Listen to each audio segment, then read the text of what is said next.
The Lifestylist, episode 204, featuring Michele Paradise.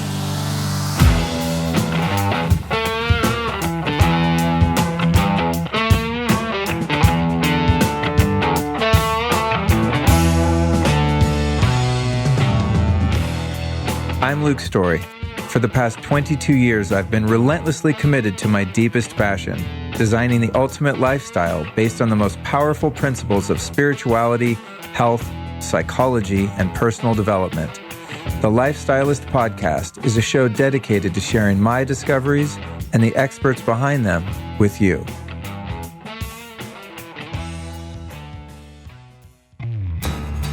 After a long day of interviewing, editing, podcasting, making YouTube videos, doing whatever it is I'm doing with my life, I love to relax later on in the day or in the evening. And that's one of the reasons that I love Organifi Gold.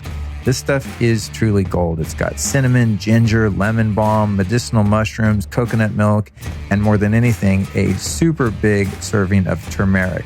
It's an amazing anti-inflammatory spice. It's one of my favorites. So I'll make myself a golden latte at night with some good healthy fats in there and just have a nice calming drink. My friends and family love to come over and have my magic gold elixir at night. But I also have been doing it during the day. Just when I need to chill out, I'll make an Organifi drink elixir and I'll put it on ice. And it's actually really delicious that way too. Organifi Gold is the shiznit, guys. Real good stuff. So if you want to check it out, see, I'm trying not to swear as much on the podcast. That's where these weird words come from. I should edit that out, but I won't because I'm high on Organifi Gold. No, seriously, I did have some of it earlier and put me in a really relaxed, but still kind of alert mood. It's amazing stuff and it tastes so bomb. You could even make like an ice cream with it. I'm going to start experimenting more with the gold. It's just a really good base powder that you can use for a lot of different things. Sometimes I'll throw some cacao in there, I'll kind of mix it up a bit. Organifi Gold can be found at the following website, you guys. It's Organifi, spelled with an I, .com/Luke. That's Organifi.com/Luke. If you want to save yourself some cashish to the tune of 15%, once you get over to their site, use the code Lifestylist to save 15% at Organifi.com/Luke. If you're a longtime listener to the show, you already know I'm totally obsessed with foursigmatic.com. If you're a new listener, check this out. I'm going to explain why. All right, I've been taking medicinal mushrooms for a really long time. I'm a huge fan of the Chinese herbal system, of the Russian herbal system. I believe that there are plants on the planet that can not only prevent you from getting ill, but even help you get well. And one of my favorite products from Four Sigmatic is the Chaga Elixir. Why? Because it's a powerful antioxidant and it's one of the most amazing things you can do for your immune system. It's actually called the king of mushrooms. It's like a force field in a cup, you could say. So this is really good during flu season or just when you need some immune support. But not only that, it actually tastes hella good. Unlike some other herbal products and elixirs that are good for you but don't really taste good, this chaga extract is amazing. And for years, I was making chaga myself, like boiling the big chunks and things like that. And honestly, it's quite a pain in the ass to do the extraction yourself. And if you do the extraction, you're only going to get the water-soluble nutrients, not the fat-soluble nutrients, like this full-spectrum chaga elixir from Four Sigmatic. In non-geek terms, that just means if you try to do it yourself, you're not going to get the badass stuff out of the chaga that you really want. This is a giant tree mushroom, not the easiest thing to work with. So I'd love for you to check out the Chaga Elixir. I'm not even kidding. I'm not BSing you when I say I take these products every day. I say that all the time, and I would not say it if it was not true. In fact, just this morning, I made a coffee with one packet of the Chaga and one packet of the Reishi. There you go, straight up, as I recorded this. So I'm absolutely obsessed with their stuff. If you want to check out foursigmatic.com, do something great for your health and great for your taste buds, use this URL, foursigmatic.com/Luke Story. That's foursigmatic.com/Luke Story. If you use the code Luke Story at checkout, you're going to save an additional 15% off your order. So it's not only great for you and great tasting, but it's a really good deal. foursigmatic.com/Luke Story.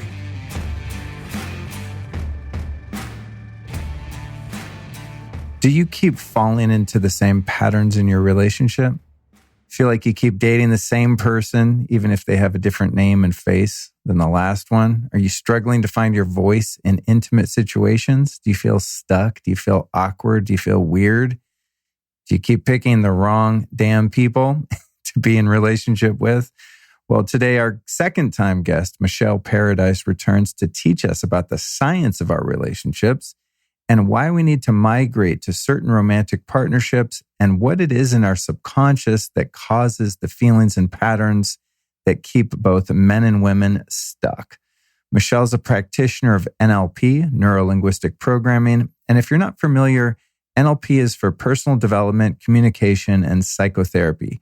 It's a tool that helps people think differently about how the world works and achieve excellence in their everyday life. And it's something I've been interested in for a long time. So I love talking to Michele about this.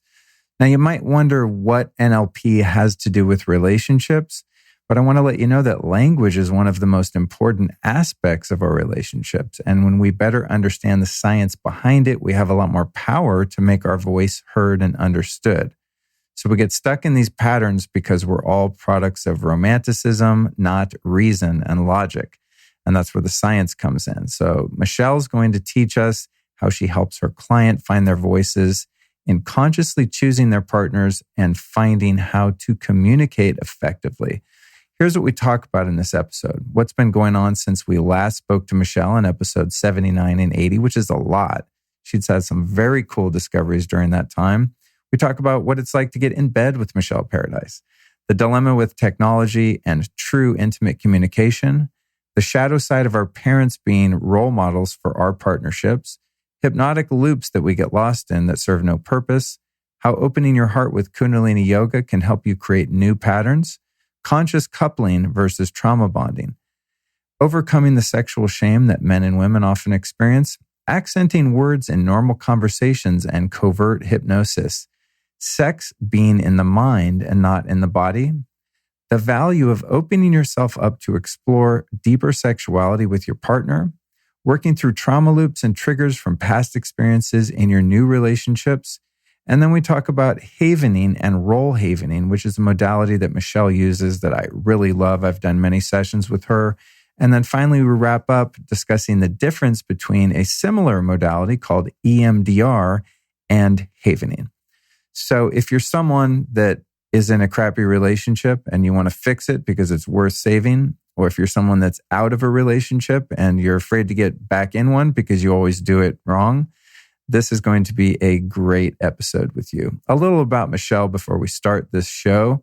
Michele Paradise is an international speaker and coach and is now working with Deepak Chopra as a wellness expert on his new digital platform called Jio.com. She also has 15 years experience working with people from all walks of life who want to make changes in their lives but are still stuck after trying just about every other option. And that's because she works with the subconscious, which she's going to talk a lot about in this episode. Alongside her work with Deepak Chopra, she's also part of a training team that teaches counselors, therapists, psychotherapists, psychologists, and psychiatrists havening techniques to add to their existing methodologies for a quicker and longer lasting result. So Michele is one of my favorite and most popular guests. I love hanging out with her. We have a really good time in this episode. Obviously, the intro sounds a little serious, but trust me, when we get into it, we're having a blast talking about some pretty, I wouldn't say graphic. That's not the right word, but we're keeping it real. You know what I'm saying? So if you have kids around, this might not be the episode for them. I don't think there's too much profanity per se, but this is kind of an adult-themed conversation. So that is something to keep in mind. I'd also like to invite you to join my private Facebook group. It's called the Lifestylist Podcast Facebook group. In there, you can ask questions and stay in touch with not only me, but the other listeners as well. We've got about, I think, 3,500 people or something in there at this point, at the time of this recording. So it's a growing tribe. It's a lot of fun to hang out in there. And don't forget to follow me on Instagram. My Instagram is @LukeStory. I do a lot of live feeds. In fact, if you had been following me on Instagram, you could have watched this very episode you're about to listen to live, uncut, in the moment it was happening. So follow me @LukeStory on Instagram. My live feed and stories offer a lot of value if you're a fan of the show. So with that, let's talk Relationships with Michele Paradise. Enjoy the show.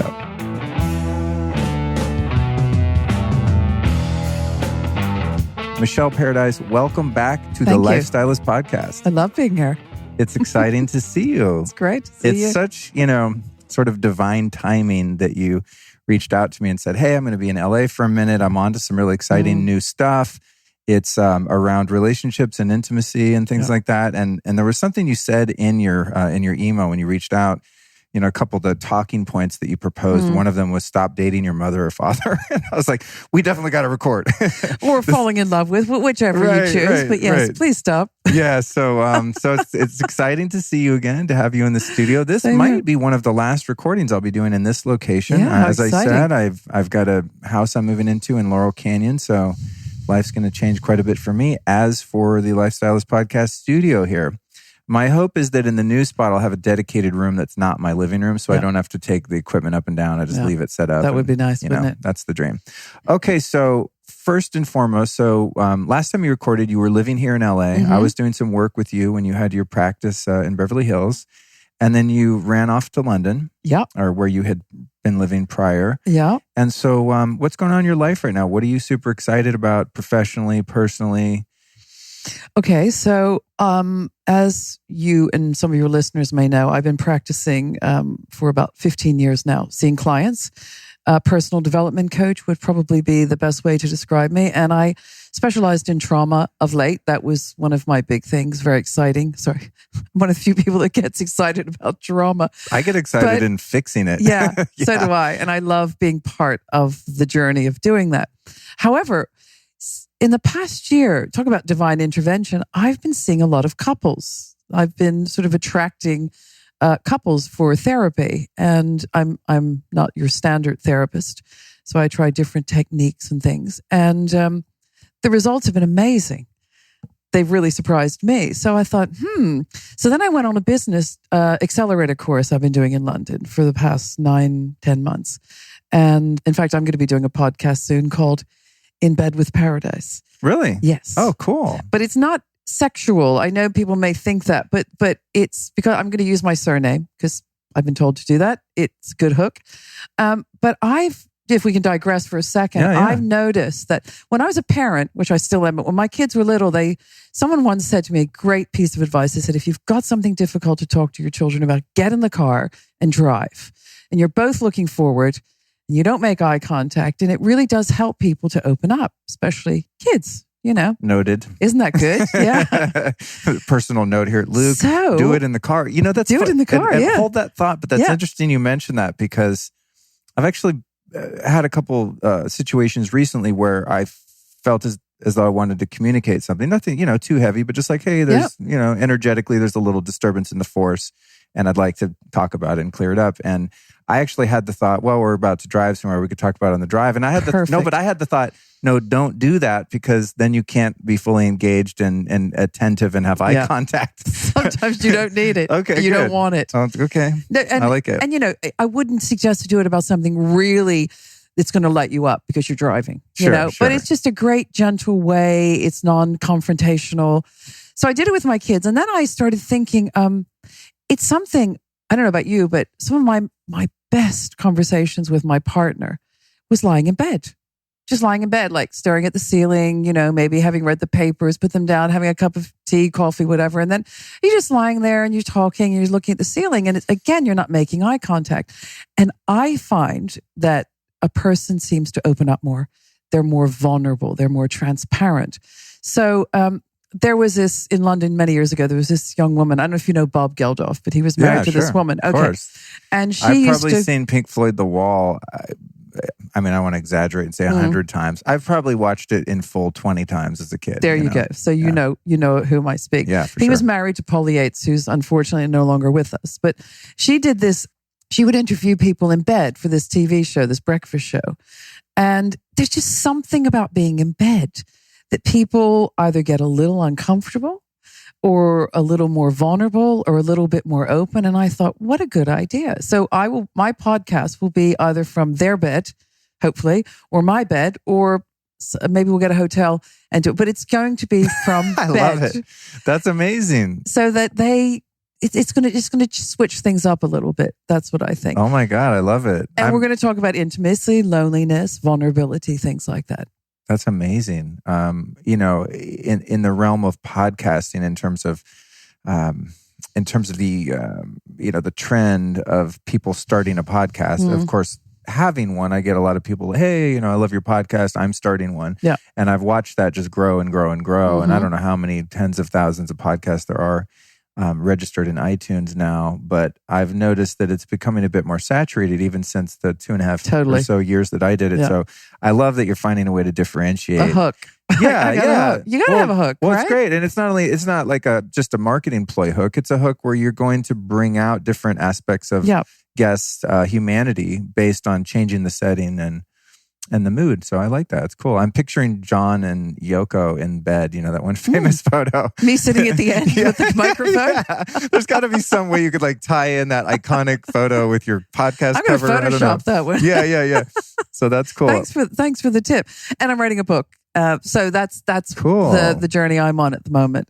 Oh, it's exciting. But seeing couples and or individuals who are struggling in their relationships has been really amazing. And I just am very excited about some of the things that I've discovered. And they've helped me personally. And I'm sure you can relate to that when you do podcasts. Oh my God, yeah. You have epiphanies and aha moments and things like that. I mean, I think I've grown in, my sort of initial awakening was in addiction recovery, as I've talked to you about a bit. And mentoring and working with men in my journey there, once I had a little bit of stability and had, some experience and maybe a bit of wisdom to pass on, I think I've grown more by being of service and sort of counseling others than I could have ever gotten having my own guide or mentor or trying to do it on my own. There really is something...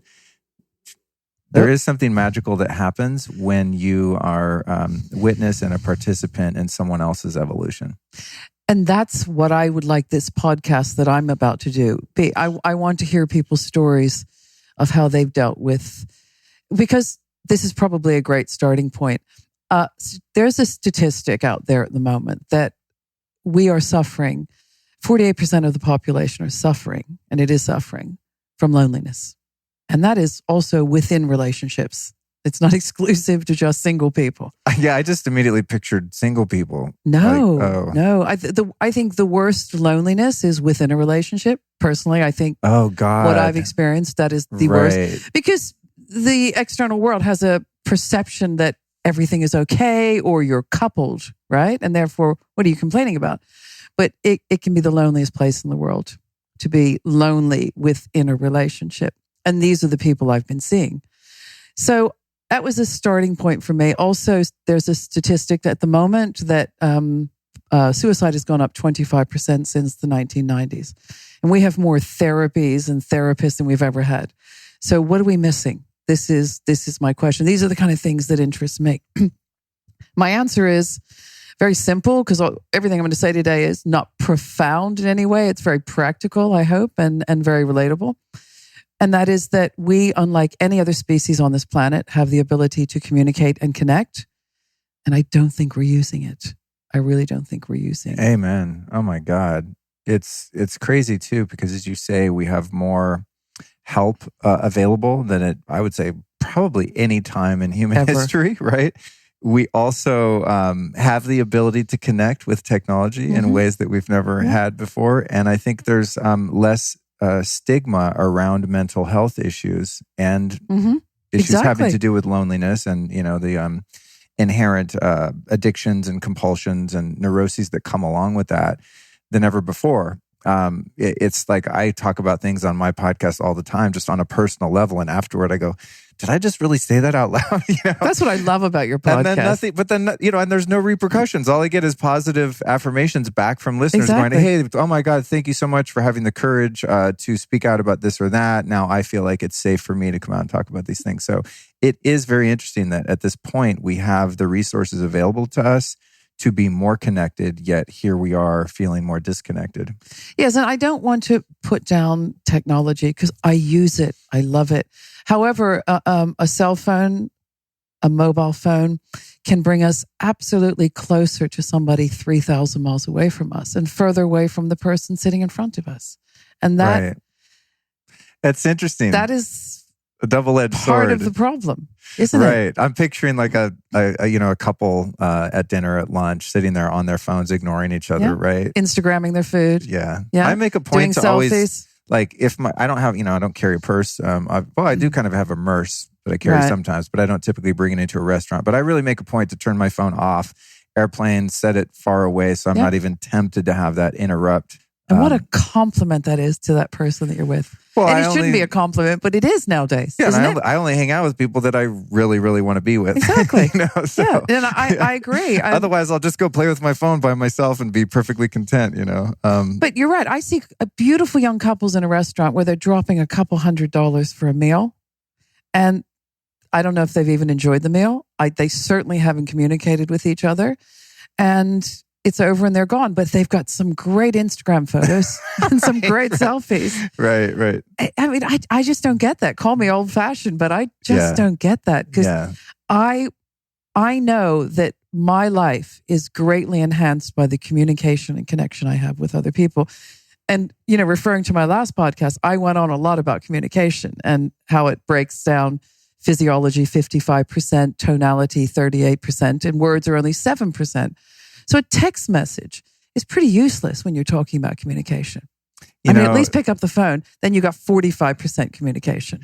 Yes. Actually, a woman I've been dating recently listened to that episode that we did before. And she said, wow, I just happened to listen to this interview and I really enjoyed it. And I just want to let you know that I don't plan on ever texting anything meaningful, and you shouldn't either. Something to that effect. I was like, thanks for the reminder. I mean, I'm pretty good about that. Yeah. If there's anything halfway serious that needs to be talked about, I'm like, no, pick up the phone. So I think like that's a really, that's a huge gift to the people that you're communicating with on publicly, is putting, just that out there, that through email and text messages, that can be disastrous, and if not disastrous, unproductive. Well, let's look at it this way. A text message removes 93% of the communication. There's only 7% communication. And how many times have you, I'll speak for myself, misunderstood a text message? Oh my God. And the person said, no, that's not what I meant. It's like, well, that's what's going on in my head, right? That's how I'm hearing it. Even when you're in the same room, looking each other in the eyes, you can misunderstand. Yeah, things are inferred and misunderstood all the time. Yeah. And that's when you're trying to really illustrate your point. So, loneliness. Yeah. I never like to go in the front door with a problem, okay? Because I think by the time a problem comes to me, it's just symptoms. It's no longer the issue. And I've got to do an archaeological dig to find out what the encoding issue is. So I was dialing a lot of my client stories right back. And I did some research, some of my own surveying on it. And this won't come as a surprise, because this is, the basis of psychoanalysis, is that so much has to do with your parents, right? And your mother and or your father are the first people that you model in your life, if you're lucky enough to have both of them.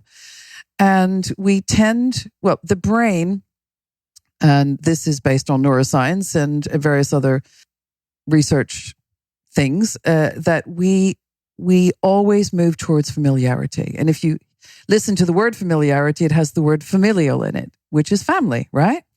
So I will, being a heterosexual woman, I will have very early on, from probably the first time I laid eyes on my father and could process the information, he was my role model for a partner. And my father was amazing. He was an amazing man, great provider, beautiful human being, but he had a terrible childhood. And he was emotionally shut down and remote and all that goes with that. So, and I'm going to use myself as an example because it's the best way to do it. So my point is this: just go back for a sec. I get a client that will come to me and he or she will sit down and say, I don't know what to do. I'm dating the same person over and over again. They have different faces and different names, but they're the same person. And I'm like, yep, I know that feeling. And what what we tend to do is migrate toward the familiar because it's comfortable and we can stay in our comfort zone.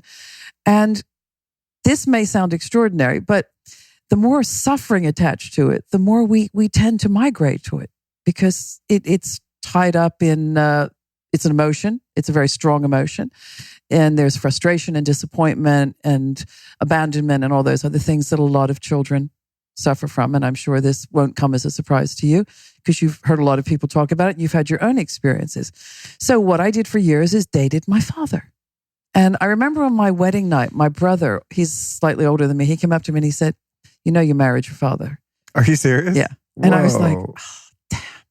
Oh, dude. Reason being is my father, who's no longer with us, but I'd say this even if he was, he could not emote. He could not show his feelings. He was not emotionally evolved. So I've always gone for the shut down guy, waiting to be chosen by him. And being a model, I did that as well. So my whole life has been waiting to be chosen. And I wondered why it didn't work. Now, the other thing we do, what the mind does, which is really interesting, is we take that first relationship and we want to make it better. So in other words, instead of it having a Hollywood disaster ending, we want the Hollywood rom-com. Meaning your family of origin relationship. So in my case, say the relationship with my mom that, would have had some trauma, neglect, abandonment, et cetera, whatever associated with it. So, and it was unresolved. It wasn't able to be fixed because I was a kid and they were, they were where they were. So what you're saying is in a relationship now, subconsciously due to that imprint and that unfinished business, so to speak, I'll seek out a match, a personality match in a partner and then try and resolve or fix the things that I was unable to finish as a kid. Absolutely. Oh my God. I totally relate to that. That's crazy. So what I did is I dated my father, but unconsciously, I wanted him to be this amazing guy. I mean, my father was amazing in his own way, but I wanted him to be emotionally intelligent. I wanted him to be communicative with me, physically, emotionally, verbally. Guess what? It didn't work.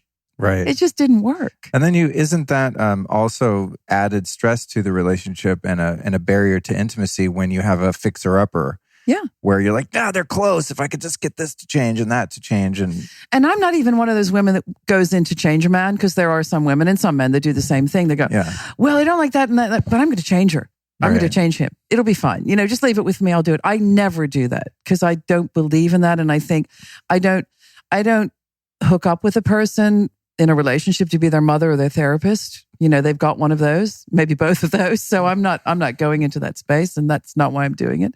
So you strive for an adult relationship, not a parent-child or child-parent relationship, which is something I think we talked about before. But I hope this is making sense to listeners because I'm jumping around a bit. But just to really be very clear about it is we do tend to choose our father or our mother going forward. Now, let me just say this. It's not a bad thing all the time because sometimes our father is such an amazing guy or our mother is such an amazing woman. And he or she have a lot of the attributes that really help us to grow, that's a good thing. But what happens is we get into this hypnotic loop. And I'll just sidebar for a minute because when I tell people I'm a hypnotherapist, frequently they get a little freaked out and go, oh, well, not everybody can be hypnotized and don't hypnotize me and don't look in my eyes and all this stuff. And I start laughing and say, honey, you're hypnotized all day long, in and out of hypnotic loops all day long. The only difference is that I do it on purpose to help you get out of these hypnotic loops. But driving a car, eating, reading a book, watching a TV show, making love, a lot of things become hypnotic loops, right? We go into autopilot, we have muscle memory for it, all of those things that we can just automatically do it. Some of them are good for us, some of them aren't good for us. And many of them are designed to be hypnotic and addictive as well. Yes, absolutely. The flicker rate on your Apple products is designed to put you in a state that you won't put your phone down. It works really well. TV commercials, just think of a TV commercial. They just, after a while you're singing the song and you're like, where did that song come from? And you realize that it's a jingle on a TV ad or something like that. So, not all hypnosis is good and not all hypnosis is bad. However, with family, you remember that we are very young when this begins to encode. We don't understand it. The brain isn't fully formed until we're 26 years old, at least. And we're not understanding this stuff. We're just reacting to it. And we end up dating our father for years and years and years, sometimes marrying the guy over and over again. And then we get later in our life and go, I've never really been happy. I've never really been in love. It's never really worked out. And I've done my best. I've given it everything I have. But you chose the wrong person in the first place, which is where conscious coupling comes in. I know we've heard of conscious uncoupling with her name escapes me at the moment. Is that where you break up in a really cool way? Coldplay, the guy from Coldplay and Gwyneth Paltrow. I've got it. Thank you. So I was thinking about it, and I know it's not a new concept, conscious coupling, but I really think it's important for us to, because I'm a resolution-based person and therapist. So I won't sit here today and give problems unless I have a solution to them. So we will get to a solution, and there definitely is a solution. But I just want people hopefully sit there right now and ask themselves if they've married their mother or father, or if they're in a relationship with their mother or father.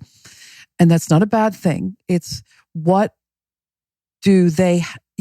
attributes do they have that are good for you? And what attributes do they have that aren't good for you? And how are you responding to them? Because there's a family, I can't remember their names, and it's probably best that I don't. And this will just highlight familiarity a little bit.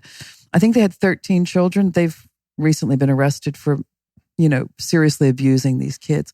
And I saw a really powerful image on the internet, and they blanked out their faces, fortunately. But the mother and father, they all had hashtag T-shirts on, and so it said hashtag thing one, hashtag thing two, and that's how they referred to their children. So I mean, I'm going far because I want to illustrate something. And these kids were, taken into care afterwards. They're, talk about trauma and all kinds of things. Their parents are in prison. However, they still want to see their parents. Okay, because there is that familiarity with them, and they will still be able to go in a place with them where it feels safe, even though you and I will look at it and go, there is nothing safe about that space. Does this explain Stockholm Syndrome? Yes. Right. Yeah, exactly. So it's called, you create muscle memory for something. And muscle memory can be very good, like riding a bike, driving a car, writing a book, whatever. And then there can be the other muscle memory, which is kind of interesting for me to say at this point.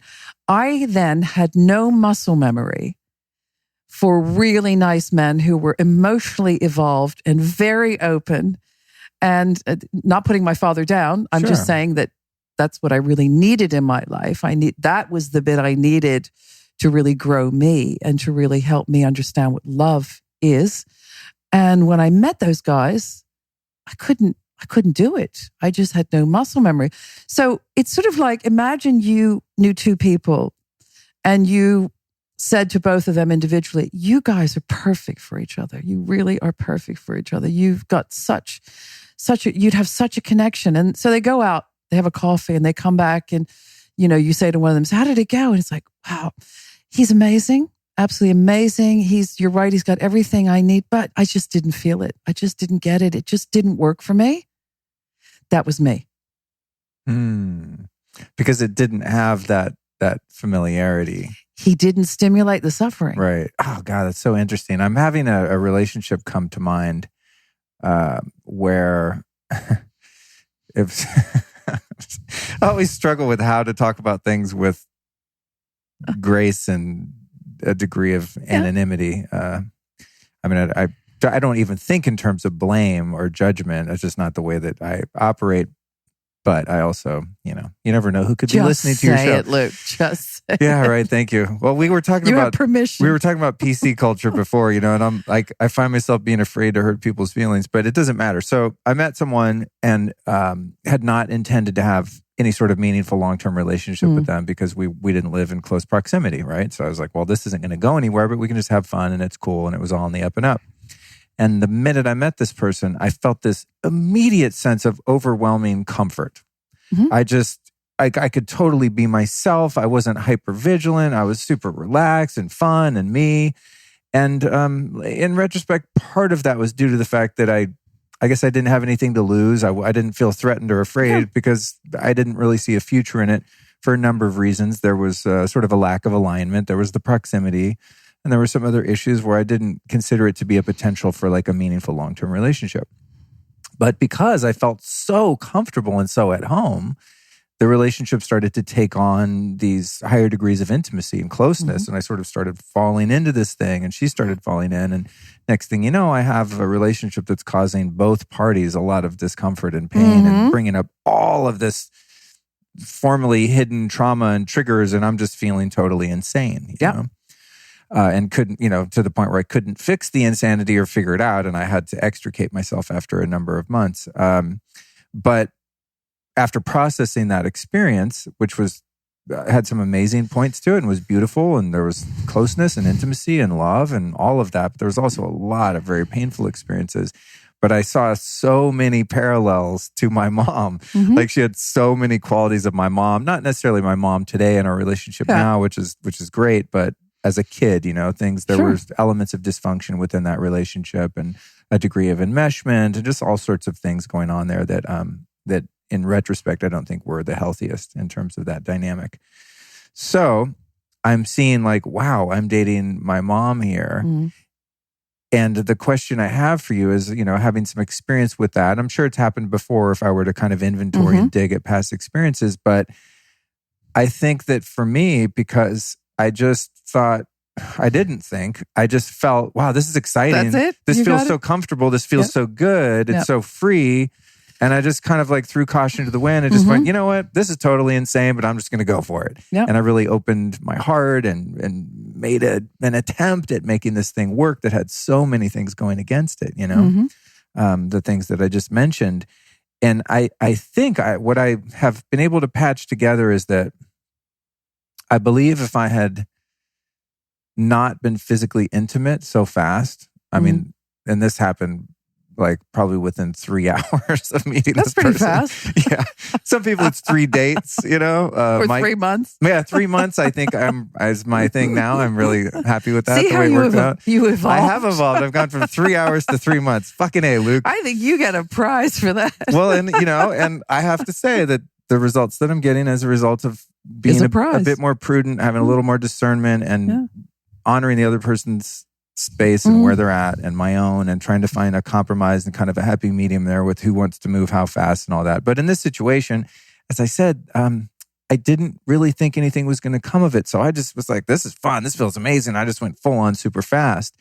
And I think in that, I became very confused by hormones and pheromones and chemistry and that familiarity to where it's like, even though there was points even early on where it felt painful, I could not help myself from proceeding. The suffering buttons were pushed, weren't they? Okay, is that what it is? So your question is, because you've already answered it, but I just want you to ask me one more time. My question is, would taking things a bit slower and waiting help you to observe if this is really a good match for you? If it's just a trauma match, is it just a trauma bond? Yeah. Or is there potential there where both people are kind of at a similar place in life in terms of development and maturity and spiritual alignment, lifestyle alignment, all those things, which I kind of ignored. And, and it wasn't in the end, it was a, fairly painful situation, I think, for both parties. Definitely helpful, okay, to slow it down, definitely. But you gave me the answer for free within your statement, and that was beautifully illustrated. That's exactly what I'm talking about. You said, I didn't think. That's exactly my point. Right. See, what happens is we go into the hypnotic loop. It's very familiar. As painful as it may be, it's still familiar. And some people thrive on the drama of it. I'm not saying you did, but I have. I've definitely thrived on the drama of it, right? I don't think I did. Well, I will only speak for myself. Yeah. But I know that that's a tendency that some have, Yeah. And you didn't think. And I know this sounds very simplistic, but we frequently don't think, we just react to things. So I was going to save this for later, but I'll do it now because I think it's the perfect time to say it. How does one avoid this? By thinking, by waking the hell up and going, wait a minute, what is this? What am I doing? Is this the same guy for the 10th time? Is this going to end the same way? Am I falling in love with my father, falling in love with my mother again? And I don't mean Freudian because I don't go there. And think about this. This is the really interesting aspect of it is, it is not within our society to want to make love to our mother or father, is it? So think about that aspect of it. So there you are dating your mother or father and you want to make love to them. That's a really big disconnect. That is a psychological sort of mismatch there that could cause a lot of confusion. Because right when you said that, I'm thinking, not even in the, well, I mean, maybe in some outer reaches of kink, people are like into and there's always that space. But that's not a very common. But no, it's not a societal thing that that we subscribe to making love to our mother or father. No, that's why people need to avoid parent-child relationships because you don't want to make love to your mother or father, do you? Yeah, no. So when they go off the sex part of it, that is frequently embedded in there, that. So when you think, not going too deeply into this relationship, but if we could use it for a moment. So it was quite passionate and intense at the beginning, right? Within 3 hours. Yeah. Did that change? Actually, no. It didn't? It didn't change. Okay. And I think because it didn't, it added to the confusion. Right. Because there was a certain degree of life experience on my part and knowing what I want and don't want and knowing when I feel okay and I don't feel okay and when I'm emotionally healthy and stable and when I'm not, because I've had a lot of experiences where I haven't been. I think because the passion remained, it made it very difficult to actually see clearly and even to make a firm decision that it wasn't something that I wanted to proceed with. Yeah. So you were downloading a shitload of dopamine, weren't you? Yeah. Sorry, oxytocin. That was the one I was looking for. Yeah. Well, both, I would say, yeah. Because, and this is really interesting because I wasn't going to bring this up, but it's quite a good moment to say it. I have a daughter and I've had this conversation with her and I think every woman needs to know this and their daughters need to know this too. One of the best reasons not to jump into bed with a guy or whoever quickly is because women tend to, more than men, download larger doses of oxytocin, which is, lovingly called the love drug. And they get bathed in it. So just play out a little scenario, making it up or based on things I've heard. So you've got two people, they go to bed very early on, 3 hours, first date, whatever. And there's nothing wrong with it. I do not judge people, but it's what your body and your mind does to you that really messes you up. Certainly if you're a woman will download an awful lot of oxytocin. So she's bathed in this wonderful drug, feeling really good about herself. And especially if she's had an orgasm. Okay, so that it's even more. The next day, no text message, no phone call. 3 days later, she's climbing the walls. Okay? Because that drug does something to her that she begins to take it quite seriously because she's released this. It's made her a bit vulnerable, a bit more open, and it feels pretty damn good. So you want to do it again, don't you? And this guy is like, not liking her, but I'll get back to her. I take it slow, that kind of thing. He didn't have the same download of oxytocin. So our daughters, our girlfriends, we all need to know this as women. That is the best reason not to jump into bed too quickly with a guy because it distorts your reality. And you said it in a different way as a guy. You were saying, the sex carried on. It was really good. I believe it was. Yeah. And it was confusing and dizzying and all of those things. Yeah. So you weren't thinking too clearly, were you? Oh my God, no, I was terribly confused. Well, you were downloading all these wonderful chemicals, right? It was like somebody took my brain out of my skull and injected mashed potatoes in there. I was just like, what the fuck? I was very perplexed on many occasions and in general throughout the whole thing. And I'm not saying women have more than men, but we tend to. So you can imagine how crazy women can get. Totally. And also, I think because I've been doing a lot of inner work for a long time where I'm really opening my heart and becoming, or enlarging my capacity for intimacy and caring and openness and vulnerability. I mean, I'm always working on that, not even with that intention per se, but just how I live my life. I'm becoming more open. So when I was younger, it was much easier for me to compartmentalize. And as long as I felt that I was acting in integrity, I could sort of casually date and have fun for a long, long time. And it was great. And I didn't get terribly upset. And generally speaking, no one else did either, because the rules of the game were stated and open, and it was all good. And I wasn't so susceptible to those attachments and things like that. But as I've become more open, I think what happened for me, Michelle, is this. I've been doing all this work to open my heart. I mean, Kundalini yoga. You go to Tage's class. That's how we met. That shit opens your heart. I mean, it's weird when they say that in class. Oh, we're going to do this, this mudra and this mantra and this breath work and whatever. And it's going to open your heart to the universal source of, blah, blah, blah. And you're like, yeah, right, whatever.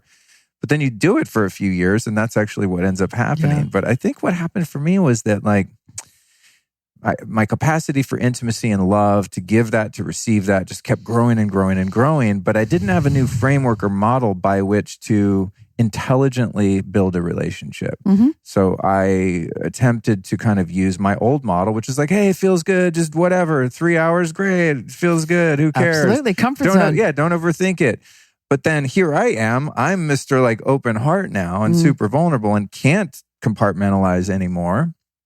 So I'm using kind of the old foundation for the house, thinking I can put this new, beautiful, totally open, receptive castle on top of the old foundation. So there's like a mismatch in the kind of, not to make it cold, but the strategy of how to build something. You have a blueprint. There's principles and laws you follow. 2 different architectures, yeah. Exactly. So it's kind of like, for a while they're stacking 2 of them together, and it was terribly confusing and painful for me because I had arrived at a place in my life where I really wanted to be in love and to be intimate and really grow in that way myself, but had no idea how to do it. And hence, took over a year and a half off to recalibrate and try and understand what I just explained. Which is great, actually. It's really good to do that. It's been amazing because I just very simply made a decision, well, I'm not going to use my old model of beginning a relationship because I don't want the old results. I want something new and fresh, and I want something true and meaningful and long-standing. And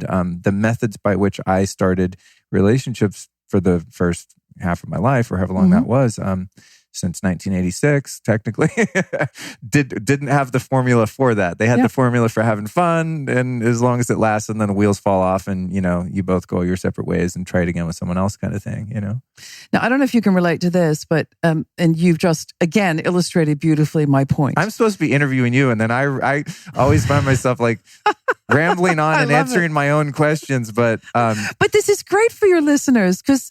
Thank you for making my job easier. And I love hearing your journey because you can articulate it so well, and you've done so much work on yourself. I hate to say on yourself, but you've done so much work with yourself and which has brought you to this place. And that's why I want to capture this moment, because you're doing exactly what I'm talking about. You have done, you continue to do, is you started thinking, you started waking up and going, this isn't working anymore.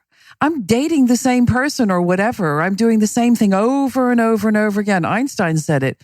If you continue to do what you've always done and continue to get what you've always got, it's the sure road to insanity. You smile because you know that, right? The story of my life. Exactly. In so many categories of life. Yes. So you said, enough. I'm not, and I just did this too. And we had that conversation before we began to roll about how I'm in a great relationship at the moment. And my God, was it uncomfortable. No muscle memory for it whatsoever. And I'm not going to go too deeply into that. But I did the same thing. I woke up and said, what am I getting wrong? And then my clients really helped me because I was hearing their stories and going, there's a pattern here. There's a really strong pattern here. And what I know about NLP, which I learned years ago, is how the brain loves familiarity. No matter how painful it is, it will go back there. Some people, unfortunately, are sexually molested by their parent, and they still have a bond with them because they've compartmentalized that part of it and just, they focus on the stuff that is okay because they're still their father or they're still their mother or whatever. And we know this. We know this to be true. So you have done exactly that. You have woken up and said, I'm not going to do this anymore. I'm going to find a different way. I don't know if I know what that road is or what that way is, yeah? But I'm going to explore. And through your exploration, I believe you gave yourself time and space to move away from the old patterns. So you created a new pattern. You created a new muscle memory because the brain doesn't differentiate between what is real and vividly imagined. So I get the feeling, and tell me if I'm right or wrong, that you began to imagine a better way. You began to imagine and see the possibility, if not the reality, of what a good relationship for you at this moment in time would look like. Oh, I put a lot of energy into that on paper, in my mind. Absolutely. You created it. Absolutely. And also, because I think so many of us think about what I want in a partner, what I deserve, like the kind of person I want, how I want to be treated, what's my partner going to bring to the relationship, right? And there is that to be said. I mean, I definitely have preferences in terms of personality, someone's character, ethics, morals, values. I mean, yeah, I know what I want, but I really actually spent a lot of time looking at what I had to offer and how much of a capacity for loyalty, trustworthiness, love, dedication, time, making time in my life, becoming less selfish, allowing space for someone else, like really, really looking at what I have to offer. Because I think in the past, I've sold myself short on what I was willing to accept from the other, but also on acknowledging and really capitalizing on and enhancing what I could bring to the table. Yeah. You know, and not really inventorying that in a healthy way of self-esteem, saying like, wow, shit, I have a lot to offer, especially at this point in my life, and really, really deeply acknowledging that in a self-caring, self-loving way of like, you know, having struggled with so many self-esteem and self-worth issues in my life, of really taking that time to look within and go, holy shit, you know, I've really become a pretty decent man. There's always room for improvement, but I've come a long way and I have a lot to offer, and just acknowledging that and standing on that has been useful for me to not be desperate, to not let my loneliness allow me to settle, and to know that I really have something of value to offer, and feeling really confident about that. And it's helped me to be more discerning in my selection of who I want to date, or even the interest in exploring someone. So it's become more of a matter of like, not am I good enough for them, but are they good enough for me? And I don't mean that in an arrogant way at all. It's just, I have standards for myself and I have standards for the other person, but the standards are built on like, who am I at this point in my life, and what is my moral and my character standing that I can actually bring to the table and know that I can bring, and how available I can bring. Yeah. And would you agree that that is the perfect definition of conscious coupling? Because you're so awake, aren't you? Wow, yeah.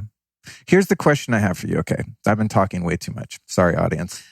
Sometimes these conversations are very, they're very personal. Like if you just came over and I was like, wow, I really want kind of a consult with you. This is what we would be doing. Well, then just carry on. I just happen to turn the mics on and make it a podcast. Because I think the beauty of this is there's so many people out there that will resonate with your journey and my journey, and you're still helping people and still enlightening them. That's what matters, right? Sure. So my question for you is this, in regard to what I was describing earlier, where there is this intense feeling of comfort and familiarity immediately within the first 5 minutes or the first few texts or phone calls.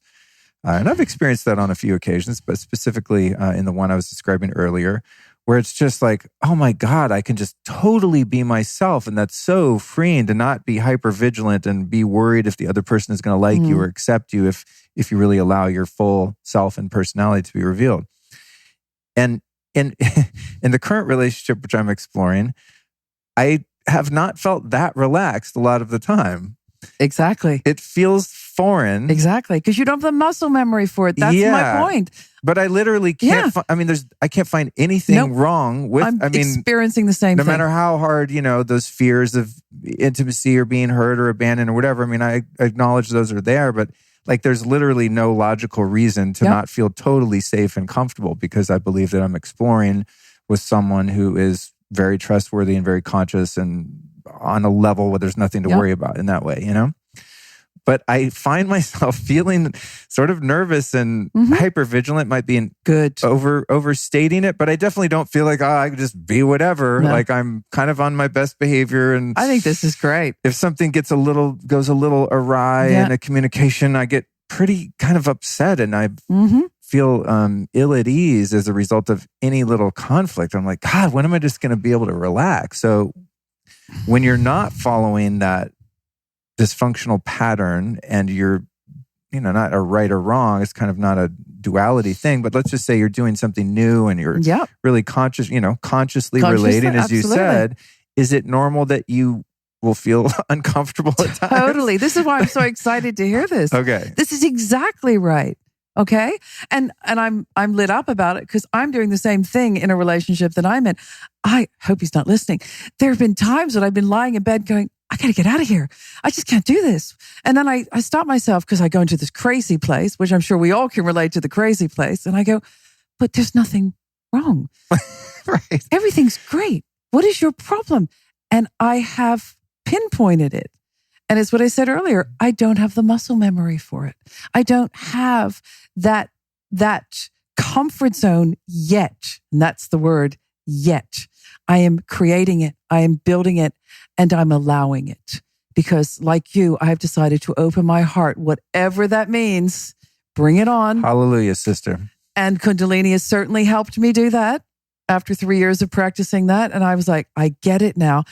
No matter what that brings, I am going to go in open-hearted. And it is amazing what happens when one does that, because it does come back to you. But what I've done is I've had to power through. I've chosen to power through those moments that you're talking about, where it's like, this feels really uncomfortable. I could just run out the door right now and never come back and wouldn't know what I'm going to say to this person to explain it. But this doesn't feel right. But that's exactly what I'm talking about. That's the really exciting thing, is it's not that old behavior. It's not that old memory. It's not that old comfortable discomfort that you can fall back into, right? It's something new. It's something much better for you. It's something that you're moving towards, that is growing you, opening your heart even more. Does that make sense? Oh my God, yeah. And that's why I think that is brilliant. And I'd almost like you to stay in that place a bit longer, Well, I have more of those experiences. Yeah, I have no choice, seemingly, It's just, okay, here I am. And not that it's that way all the time, but there are definitely moments where I'm like, God, why can't I just chill? I am so used to, in my life, from all the meditation and all the stuff I do, I don't feel in that fight or flight, nervous, vigilant state very often unless something's wrong, Oh shit, I just found out I'm living next to these 2 cell towers. Then I'm like, ugh. Oh, this is danger, I got to get out of here. You go check the mail and it's like IRS on the return address. There are those little triggers, but I move through them quite quickly because of the work that I've been doing. But this is sort of like exposure therapy. Yeah, but it is frightening because it's new. And a lot of times new things, we don't have the knowledge for it or the memory for it. So we do fight, flight, freeze. And the other two, which I've mentioned to you before, are fornicate and feed. So again, a lot of relationships, in inverted commas, there will be a lot of fornication, sex that isn't necessarily for the right reasons. But that's a whole other podcast that we won't go into now. That is one of the things that happens to the amygdala when it gets lit up, when it's confronted with something that is new and frightening and scary. And you're describing something new and frightening and scary. Right. But it doesn't always have to be a bad thing. It can also be a good thing. I don't frame it as bad. To me, it's like what you said in your exploration of your relationship. I've already made a decision that I'm moving forward with my heart open no matter what. Yeah. Period. I will not shut down. I'm not having it. Do you have these moments where you kind of then power through that and you turn around and go, wow, this is amazing? Oh my God. Yeah. All the time. Not constantly. Isn't that cool? I just constantly. love that. Constantly. And it's like, I'm so glad I did that. I'm so glad I carried on. And it's something that I learned too, sexually, if we're going to talk about that for a moment, which it's one of my favorite subjects, is that even when there are times you don't feel like making love to your partner, do it anyway. And I know that sounds counterintuitive to some people. They're like, oh no, I don't feel like it. I've been there and it's just been amazing. For me, it's been absolutely amazing because it's taking me down a road that I've surprised myself. I've again powered through something that was blocking me. And it's not always about finishing, by the way. It's about having that intimacy with another person, that closeness, that sensuality. And every single time I come out feeling better. And that's kind of new for me because I used to be quite, black and white about it. No, I don't feel like doing it, so I'm not going to do it. Right. But there's so much within that space when you do it with somebody and you aren't too sure about it. And I think I believe what really happens is they reach out to you more powerfully and take you with them. If you have the kind of relationship that we're both talking about now, which I hope people have experienced at least once in their life, because I think it's really important to have experienced that at least once in your life.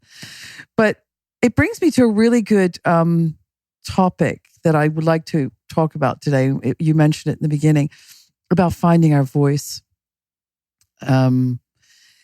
within intimacy. And I'm a woman, so I have a slightly different perspective, I would think, than you do, in that I've worked with a lot of women and men, and I find that women tend to struggle a bit more with this concept of asking for what they want or being verbal in an intimate situation. And I was raised Catholic and went to Mass 6 days a week until I was about 18 years old. So it was pretty heavy duty. And there was a lot of sexual shame. And this is a big thing that I've been working on with my clients. The irony in that. Anyway, carry on. No. Jump in at any time because I love it. I'm just thinking about the Catholic Church, and some of the issues that they've had. Yeah. I've experienced some of those, but again, that's another podcast. Totally other 5-hour podcast. No, carry on. But I'm not putting down the Catholic Church, but for me, it was not a good experience in any way, and so it left me with a lot of sexual shame. And the only reason you make love or have sex is to procreate, and all of those things. So I never had a voice. Again, I'm going to sidebar to something else. Before the 18th century, I'm sure you're aware of this. There were marriages of reason, they were called.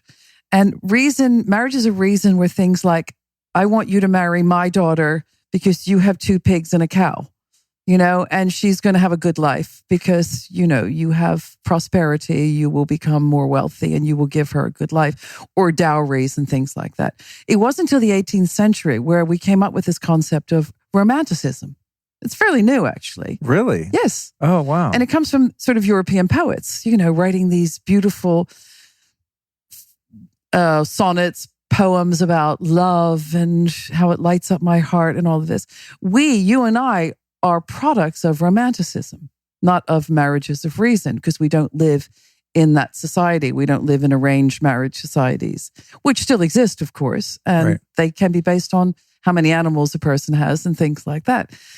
So what that has created, and this is kind of important or quite important to all of it, is that we believe that love is intuitive. This is what romanticism created.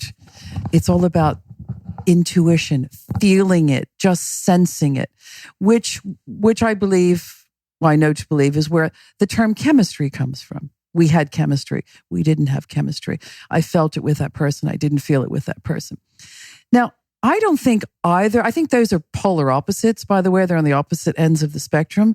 And I don't think either of them are good. So my goal is to bring people more to the center, because I think there is a lot to be said about marriage or coupling to be business involved in it, because come on, let's be realistic. People buy houses together, they have kids together, they buy cars, they set up businesses, whatever. And then they want to go into the space of it being romantic, Romance doesn't sit very well when you got to take the trash out and change dirty diapers and things like that. You kind of struggle with that concept a bit. So we bring all of this stuff together in one space and expect to still go to bed with that person at the end of the day and have them turn us on or light us up or whatever. Is this making sense to you? Yeah, totally. So I would like to find that space in the middle of those two, not a marriage of reason and not romanticism where it's all based on intuition, which brings me to finding the voice.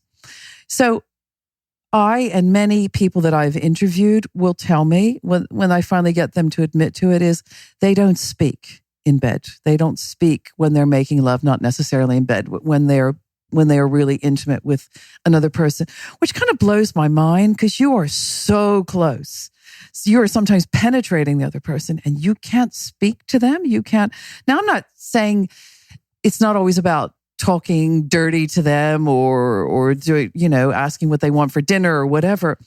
But language is so powerful and communication is so powerful, as we talked about earlier. And we automatically have hypnotic language in our language. And to use it for the good of the relationship is even more exciting. So I'm not clear yet, but I'll make this even more clear, like embedding commands. So I'm working on this new product. I don't like the word product, but I'll use it for the sake of the conversation, where I actually know, because I have firsthand experience of it. We won't go too deeply into that. I know about how to help a man become harder, to last longer, to make love better, because he feels better about himself. Okay, I'm listening. And so much of this, I know, I really get men's attention when I talk about this. I was listening, but I was like, ding, ding, ding, high alert, taking notes. Okay. I have men lining up to buy spaces on my courses for their wives and girlfriends. But it's not rocket science, okay? It's really not. And I didn't think it was anything unusual. It's the feedback that I've got over the years, because I was married and divorced, and I've dated younger men, I've dated older men, I've dated men my age. I've got, bits of experience here and there. And I'm talking about, within a relationship, not just, this isn't for pickup artists. This is not a pickup artist kind of thing. But you can talk to somebody and embed words. Don't you love that it's embed? Right, embed and embed. Right. I just thought of that one. Actually, I hadn't thought about that. You can embed suggestions and commands. They're called embedded commands. Yeah. Into So you're the talking way about you talk. NLP stuff. Yeah, now, this is very much about.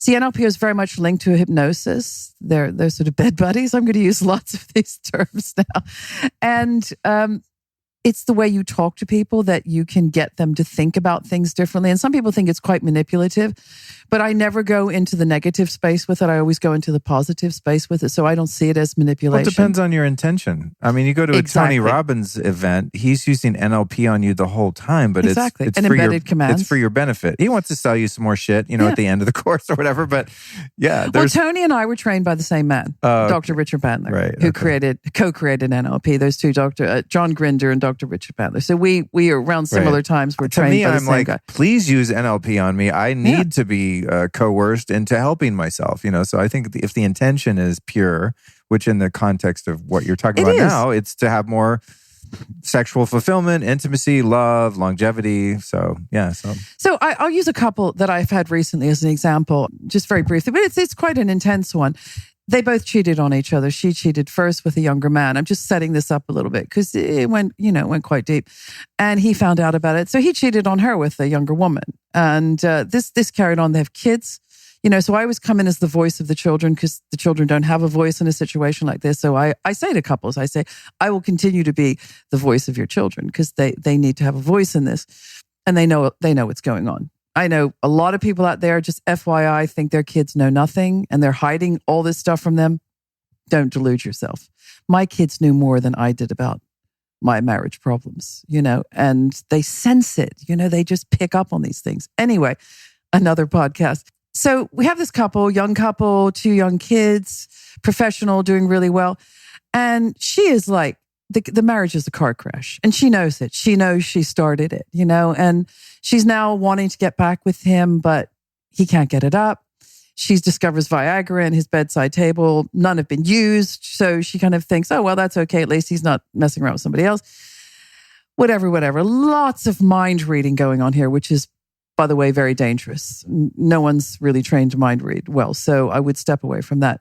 So she came to me and I worked with her for a few months. And we did what I'm about to talk about or what I am talking about already. And, some people could say, well, just go and demand sex or tell them you're ready for it. And I know that I haven't been, and I know I've cheated on you, but I've changed my mind and all of those things.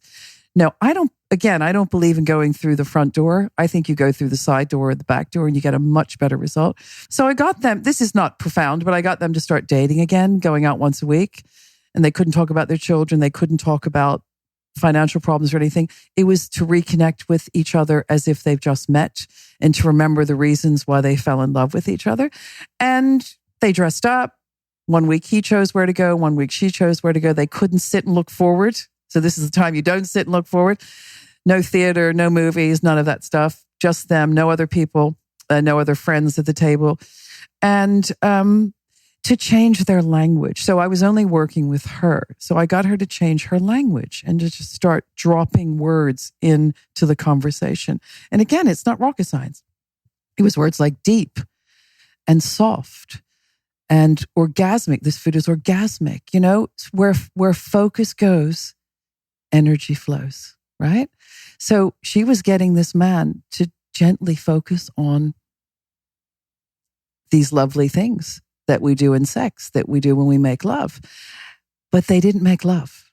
That was part of it. They didn't make love. They didn't go home and make love. And I got, she lightly would kiss him on the cheek, but not go in for a full-on kiss. And sometimes she would grab his hand and do a little dance in the kitchen when they were making dinner for the kids and things like that. And they slowly, slowly got back together. But the most powerful thing was the language.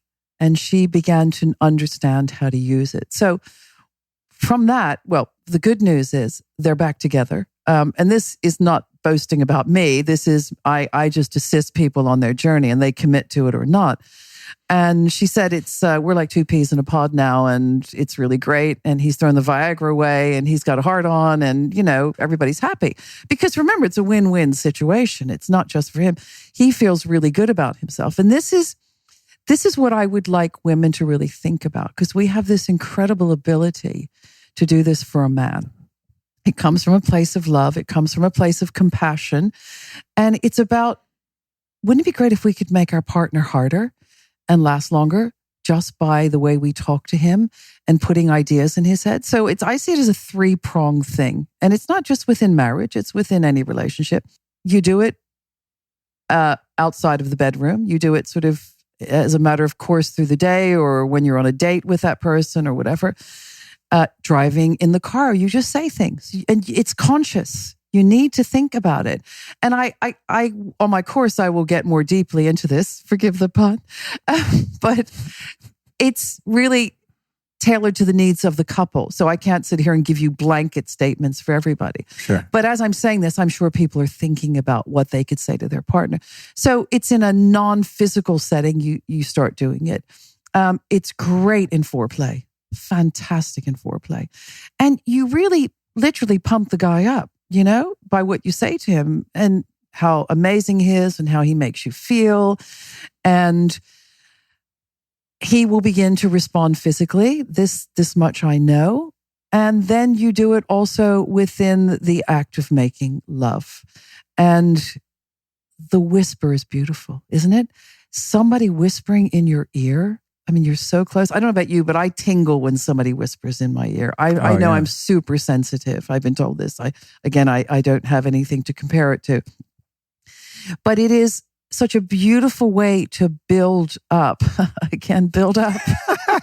You're so NLP'd out. I am. They just keep popping out. It just keeps coming out. It does. It keeps ejaculating across the room as I talk. Yeah, the energy just keeps rising up higher and higher until it finally erupts. Does this make sense to you? Does this make sense to you when I say this? Yeah, it does. We'll be right back at you after this brief but important announcement. It's time to let you in on a little secret, and that is the secret to my healthcare regimen. Now, in addition to eating a clean diet, getting lots of sunshine, taking saunas, red light therapy, all of that, what I put on my skin is really the secret to it all. And I got to tell you, at 48 years old, at the time of this recording at least, The thing I get complimented the most on is my skin. People always say, dude, you're 48. What do you put on your skin? I say, Alitura Naturals. Straight up. Alitura was founded by my buddy Andy Nilo, who incidentally was a guest on this here show way back on episode 18. So if you haven't heard that, definitely go back and hear his story. It's an amazing story. He got hit by not one, but two cars, got completely tore back. His face was just absolutely trashed. And so he began this obsessive journey of putting together the most natural, organic, nutrient-rich skin products imaginable. I mean, he's like as obsessive about stuff as I am. And if you listen to my show, you know I'm hardcore. So I use Alitura Naturals for the anti-aging, brightened complexion, detoxification of the skin, removal of blemishes, and just hydrating the skin. So my favorite products are the night cream. I use it every single night habitually. And also the face lotion every morning. That's the first thing that goes on the grill after the shower. And then periodically for detoxing and just toning the skin, his clay mask, which is like his first kind of flagship product. So I definitely recommend Alitura Naturals. You can go to alituraNaturals.com and enter the code LIFESTYLIST to save 20% off and get free shipping in the US. So if you want young, beautiful, hydrated, natural skin and you don't want to put toxins on your body, which are going to go right into your bloodstream, by the way, definitely try alituraNaturals.com. Again, enter the code LIFESTYLIST at checkout and save 20% and free shipping in the US. It's a really fat discount. Their stuff is not cheap because it is really the best. And you'll see when you get over there, read the testimonials. They have like 1,300. They got 4.9 out of 5 stars. Like, this is legit. I'm not the only one that's raving about these products. So get over to alituraNaturals.com. And now back to the interview. As an example, what are some of the words or embedded commands that a woman could use? Well, you want to think about, it could be words like, seriously, just very simple words like within a conversation, within a sentence, use the word hard. It not relating to the man at all. Yeah. You could say, maybe you're at dinner or something and you might talk about a piece of the food being really hard, but punctuate it. You know what I mean? Put some accent on it and make it a little bit more, sorry, I've lost the word for the moment. It goes back to the great communication where it's physiological, change the physiology of it, maybe lean in a bit, change the tonality of it, maybe drop it in. I have quite a hypnotic voice and I know how to use it and I do. And anybody can do this. They can change the tonality of their voice and they could talk at a deeper register, So this nut on my plate is very hard, but it's okay. And punctuate it, put a little stop after it.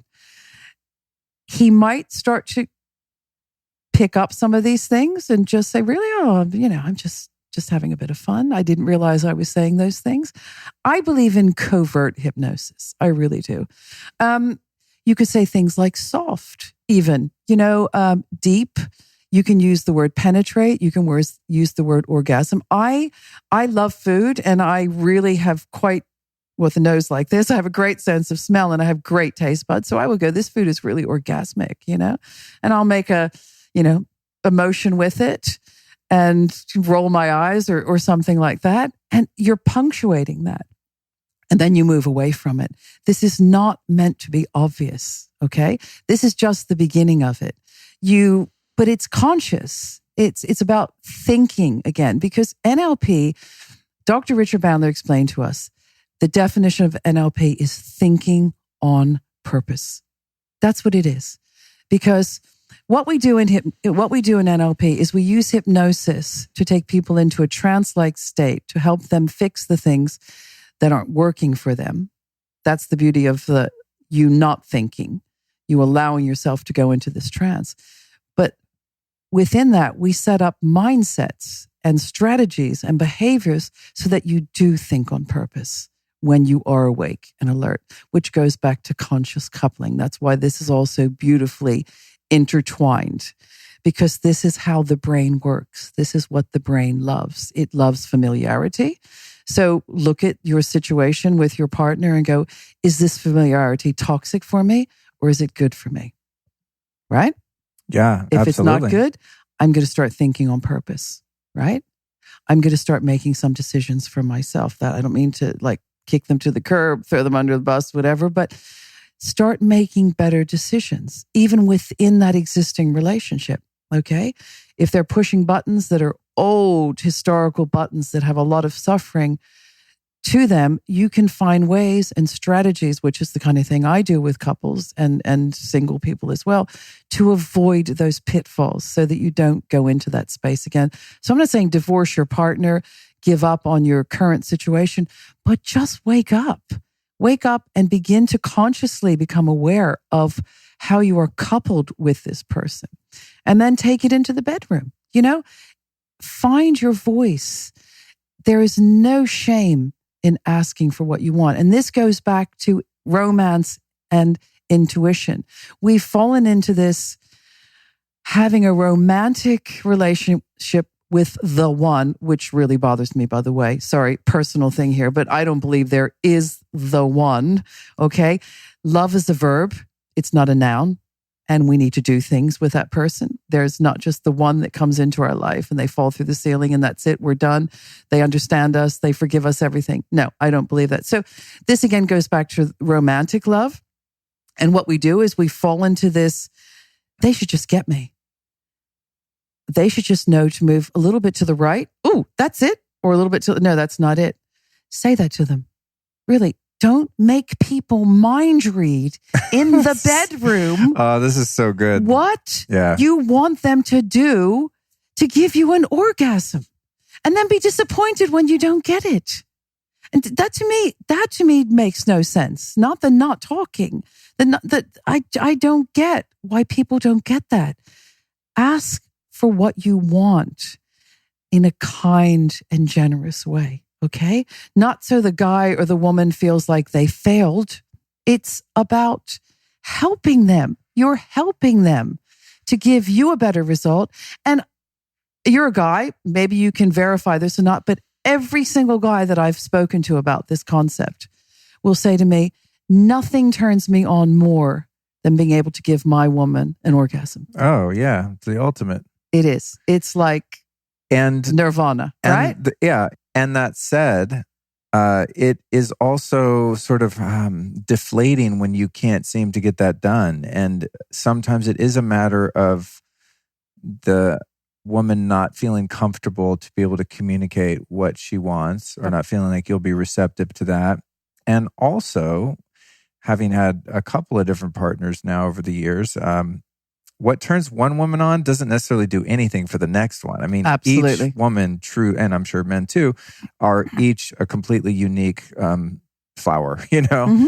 And it's unwise as a male partner to think that what worked last time is going to work this time, not only with a prior partner, but with this partner too, because there's so many subtleties to mood and environment and variation and where they are in their cycle and all sorts of different factors that are going to determine how they want to be touched and when and all of that. So I'm becoming more and more not only open to, but just realizing how important it is to be able to communicate these things and just kind of be adults and not get your ego involved and feel like, I'm sure women experience this too, but I mean, I can only speak for myself. As a guy, when you feel like you aren't accomplishing something, it's really deflating.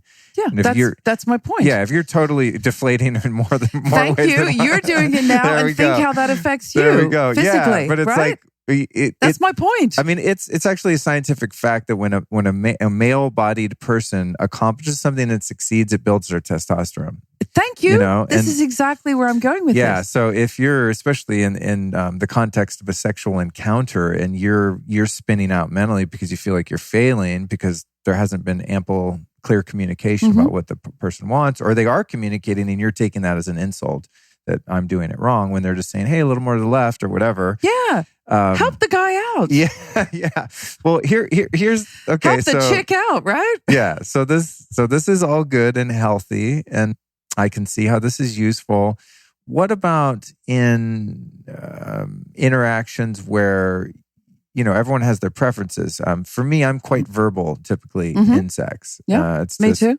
I've learned that the hard way. Yeah, I mean, maybe it's no accident I'm a podcaster and I talk for hours a day for a living. But I know that with some women that they're not that verbal and they're kind of like, dude, like stop talking. I'm in the zone here.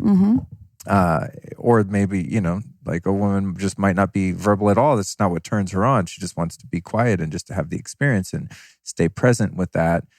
But to apply what you're talking about, where the woman is stating their needs, or they're using this kind of these embedded commands about, how wet something is or hard something is or whatever.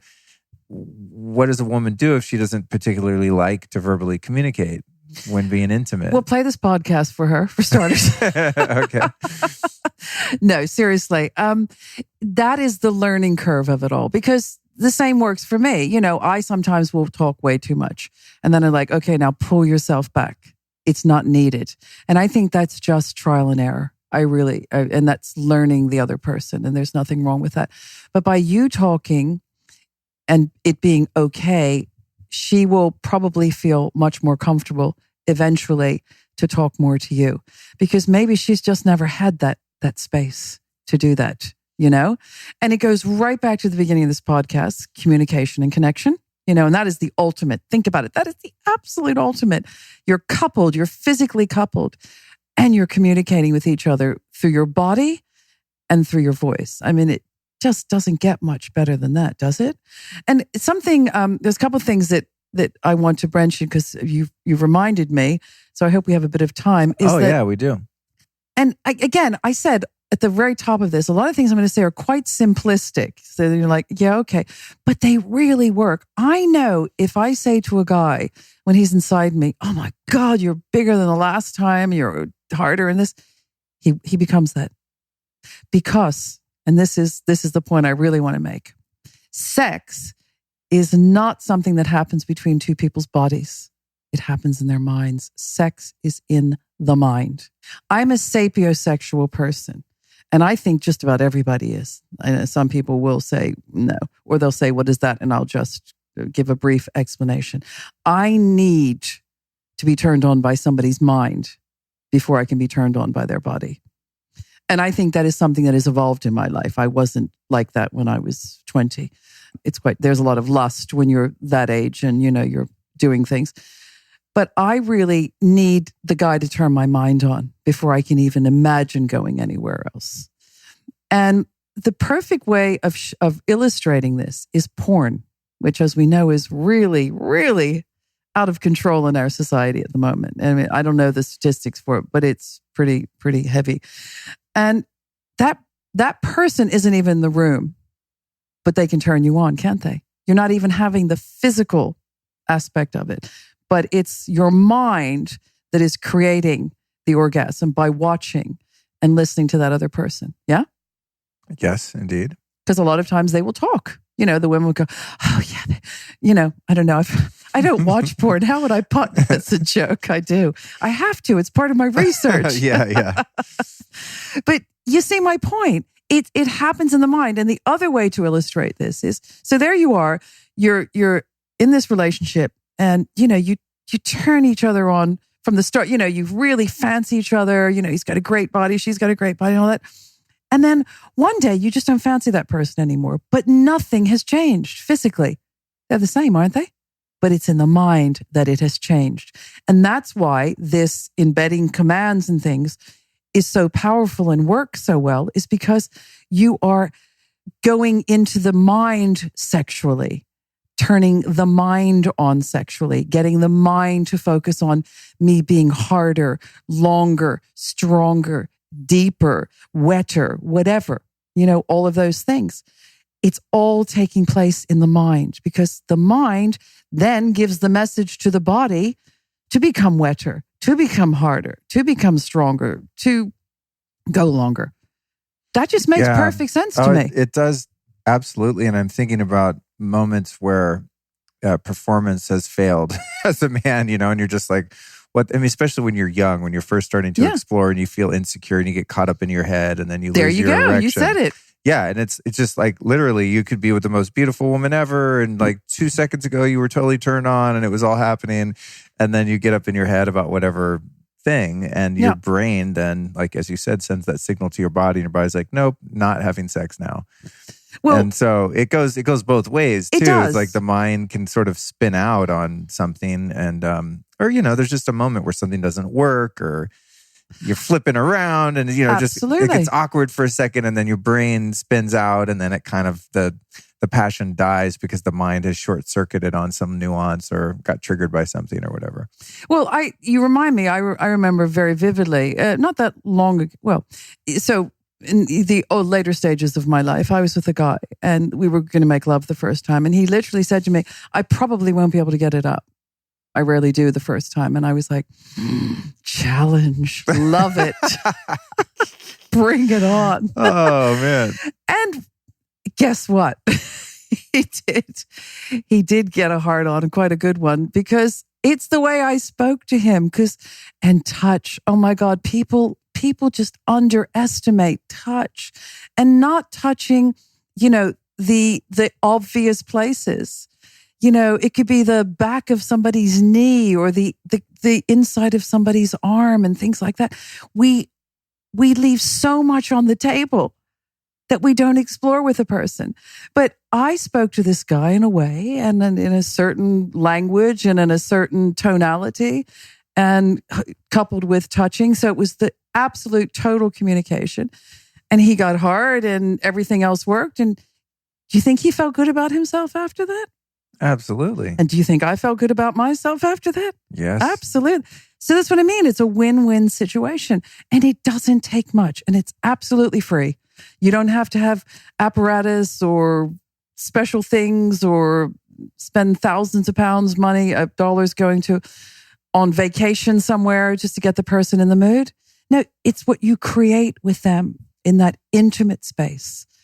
And it's about allowing oneself to open up, literally and metaphorically, and ask for what you want and tell them how amazing they are. And even if they're not feeling amazing, tell them how amazing they are. And they begin to feel more amazing, like this guy. And that's why it's the perfect illustration of it. He was anxious. He was all up inside of his head, and he wasn't sure whether he could perform, which I hate that word, by the way. It's not a performance, right? And you don't always have to finish, do you? It's sometimes just fun doing it. And he was talking himself out of being able to even respond to me in a sexual way. But once I changed the energy and changed his mindset and started talking to him in a different way, he got harder, he got stronger, he went longer, and we had a fantastic time. And that is what it's all about, I think. But you got to talk to people. You've got to communicate with them and not expect this romantic intuition to kick in and they mind read you and they get it right. And I've heard, and I've been there myself. You go, oh, that wasn't very good sex. Well, you're part of that too. Right. I mean, I like how blame the other person. No, he wasn't a very good lover. Well, what about you, love bug? You've got some responsibility to that as well. Did you ask for what you want? Did you make the guy feel good about himself? Did you create a safe space for him where if it didn't go well, he wouldn't feel bad about himself? Because, that's okay too. Yeah. Because sometimes it's just lying next to a person and being held. That is exactly what you want. It's funny. I was thinking about that when you mentioned the word performance and how that's not. It's probably not a good one to use. Yeah. Especially. But we use it all the time. Yeah, but I was thinking about that a couple of days ago in terms of because a man's got to get hard in order for intercourse to happen. However, a woman doesn't have to get wet because you can get that wetness from somewhere else. You can't. I know. You cannot squirt a little bit of hard into your penis, but you can squirt a little wetness into or on a vagina. And I was thinking about that. I thought, God, women kind of have it easy in a sense because no guy is ever going to be like rolling their eyes going, oh, geez, she didn't even get wet. You just fix it. You remedy that. And, obviously the ideal situation is you're turning her on enough and she feels safe and open enough to become naturally wet, but it doesn't always happen.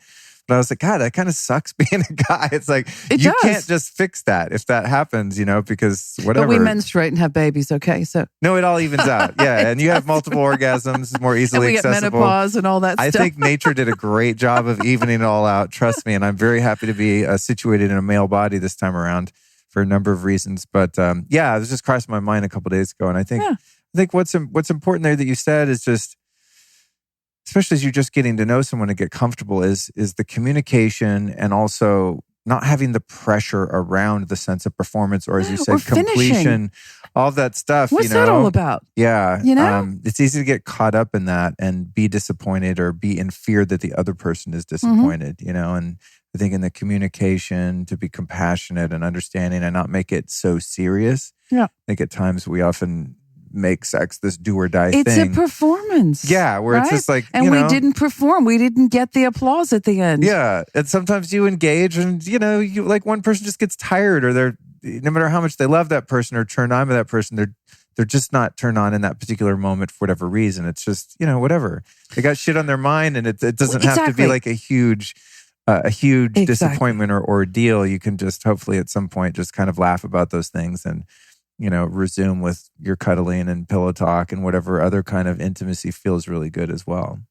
And, from a woman's perspective, we don't get erections, but, how come with the same partner I can get wet one day and not the next day? Because it's in my mind. I probably am very distracted the day I'm not getting wet and I'm somewhere else and I'm not present. And it works the same for a man. So this is my thing. People think it's all physical or it's predominantly physical. It isn't. If you're not in that space in your mind, it's probably not going to work. And if your partner isn't feeling like they're in that space in their mind, then help them.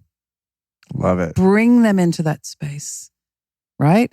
Make them feel so amazing about themselves. It's free. It's easy.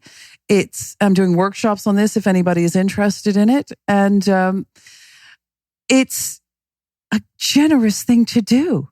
And I don't ever like to go in with the intention of receiving, to give to receive, but my God, what you receive is tenfold, isn't it? Yeah. And you can't put a price on it. Yeah. Like you said, bringing pleasure to someone that you care about, and also achieving a higher degree of connectedness where you really feel safe and connected is priceless.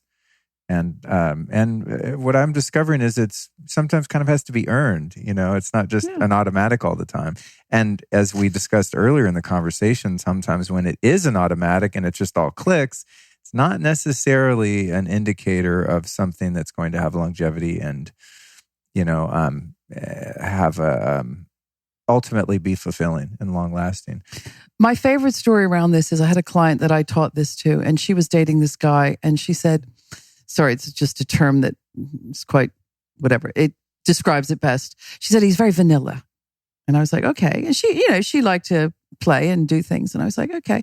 So I taught her this stuff and the language. I wouldn't call it the language of love because that's a whole other thing, but the sort of finding one's voice within making love. And so she did it with this guy. And she came back to me and said, it is so exciting to watch this man just discover his sexuality. Because he's like 50 some years old. He's been married twice. And he married his mother both times, bringing it right back to the beginning of this. And there was no great sexual intimacy within either of his marriages. And she is helping him discover that, which she didn't even mean to because she wasn't aware of it at the time. She thought, well, he's just quite conservative. But it wasn't that at all. It's not that he's conservative. He just didn't know. He didn't know what his body could do. He didn't know how good he could feel. He didn't know the power of touch, the power of communication. And at first she started talking to him and he didn't reciprocate, like you were saying, in a slightly different way. And now he does. And now he's found his voice because it's not always the woman. I know a lot of men, when I have this conversation with them, they start looking down at their shoes, and then their wife or girlfriend will come up to me later and go, yeah, you really hit a nerve there. He doesn't talk and he's now thinking about talking, Right. At least planting the seed. And hopefully that's what we're doing today in some people's minds, that they begin to explore, just gently go into that space. These words, right? These words that resonate with you for that person that you're with that feel authentic to you that you could say to them, to get them in the mood for it. So this guy is now blossoming. Their relationship is blossoming because he is like, can we try this? They're talking about each other's fantasies now. He wouldn't even go there. He didn't even have a fantasy or didn't think he had a fantasy. We all do, right? But he didn't think he had a fantasy. And that's what I love about this stuff because it really does help people. I think none of us should die not having explored our sexuality to the nth degree. I really do. I think it's such a beautiful thing that we have. And there should be no shame within it or around it.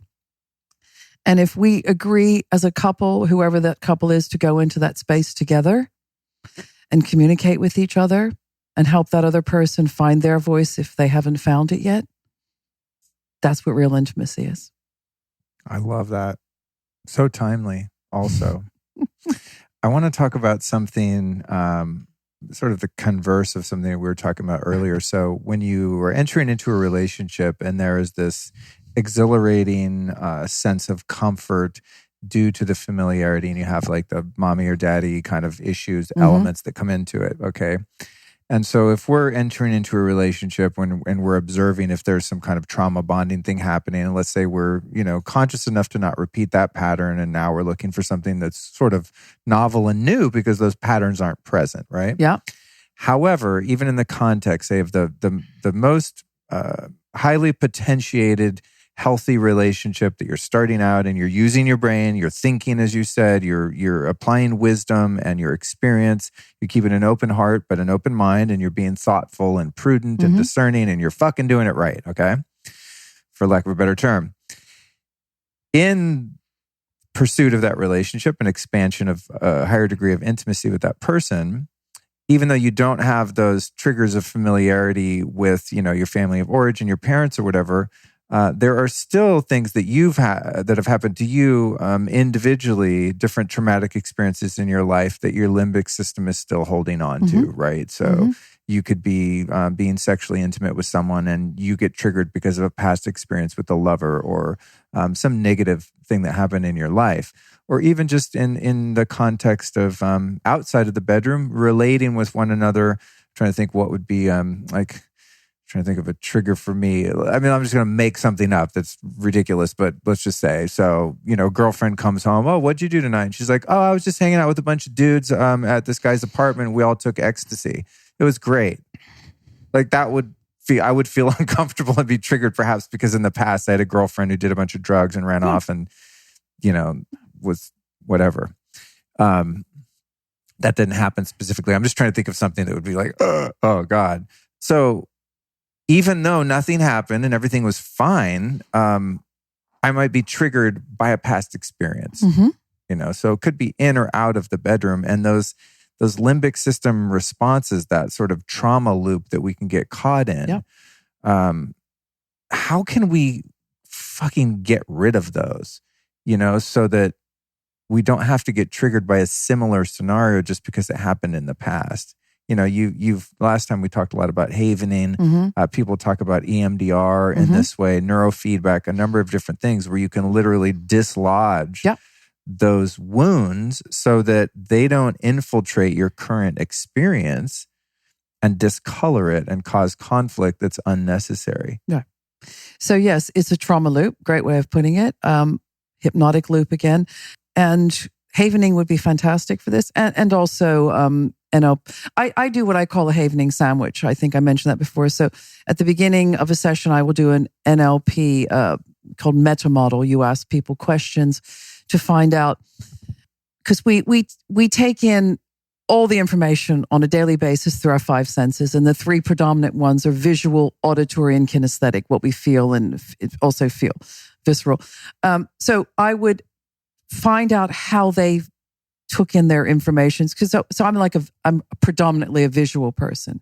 So I would collect that information to use later. So let's say you were an auditory person. So when I'm working with you later on in the session, I would go into more auditory terminology and things like that, because then I would be speaking your language as opposed to doing a visual when that's not your predominant way of taking in information.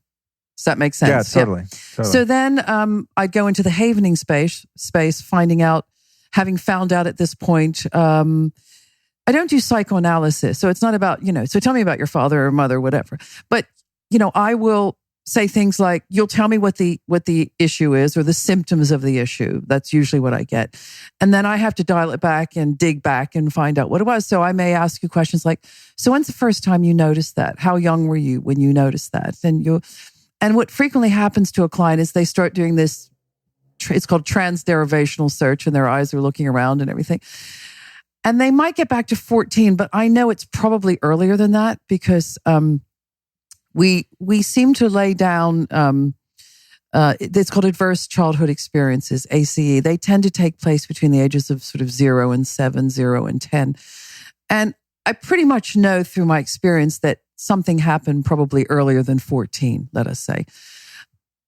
So I'll listen to that. And then as I'm talking to the person, because what has happened is they have buried a lot of this stuff in layers and layers of shit, over the years and numbing suffering. That's where addictions come from, to numb suffering. So they'll be doing other things to get away from the suffering of it, like gambling, too much sex, drugs, alcohol, whatever. And because they're coming to me as adults usually. And so then I keep, gently saying, can we just go back a little bit further? And usually we'll find it. I had a client the other day and then she you see it. It just happens physiologically. They kind of have what's called an abreaction. So it's maybe a lot of tears or, they go into a panic state or whatever.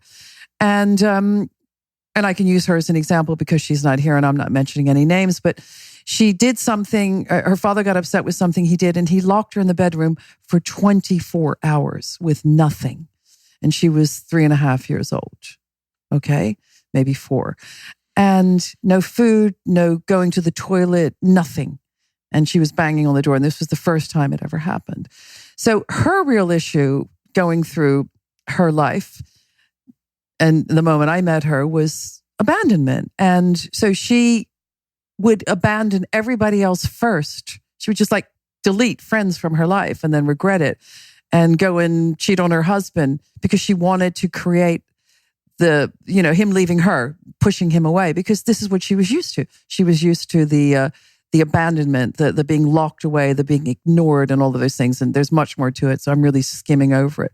So what I did is I havened her as a 3.5-year-old. And havening is, for those of your listeners that don't know what it is, it's a psychosensory therapy where actually with the permission of the client, touch them, face, shoulders to elbows, and palms of hands. And the doctors that created it, Doctors Rudin in New York, realized that the face releases the highest level of delta waves. So EMDR, I think in total is about 9%.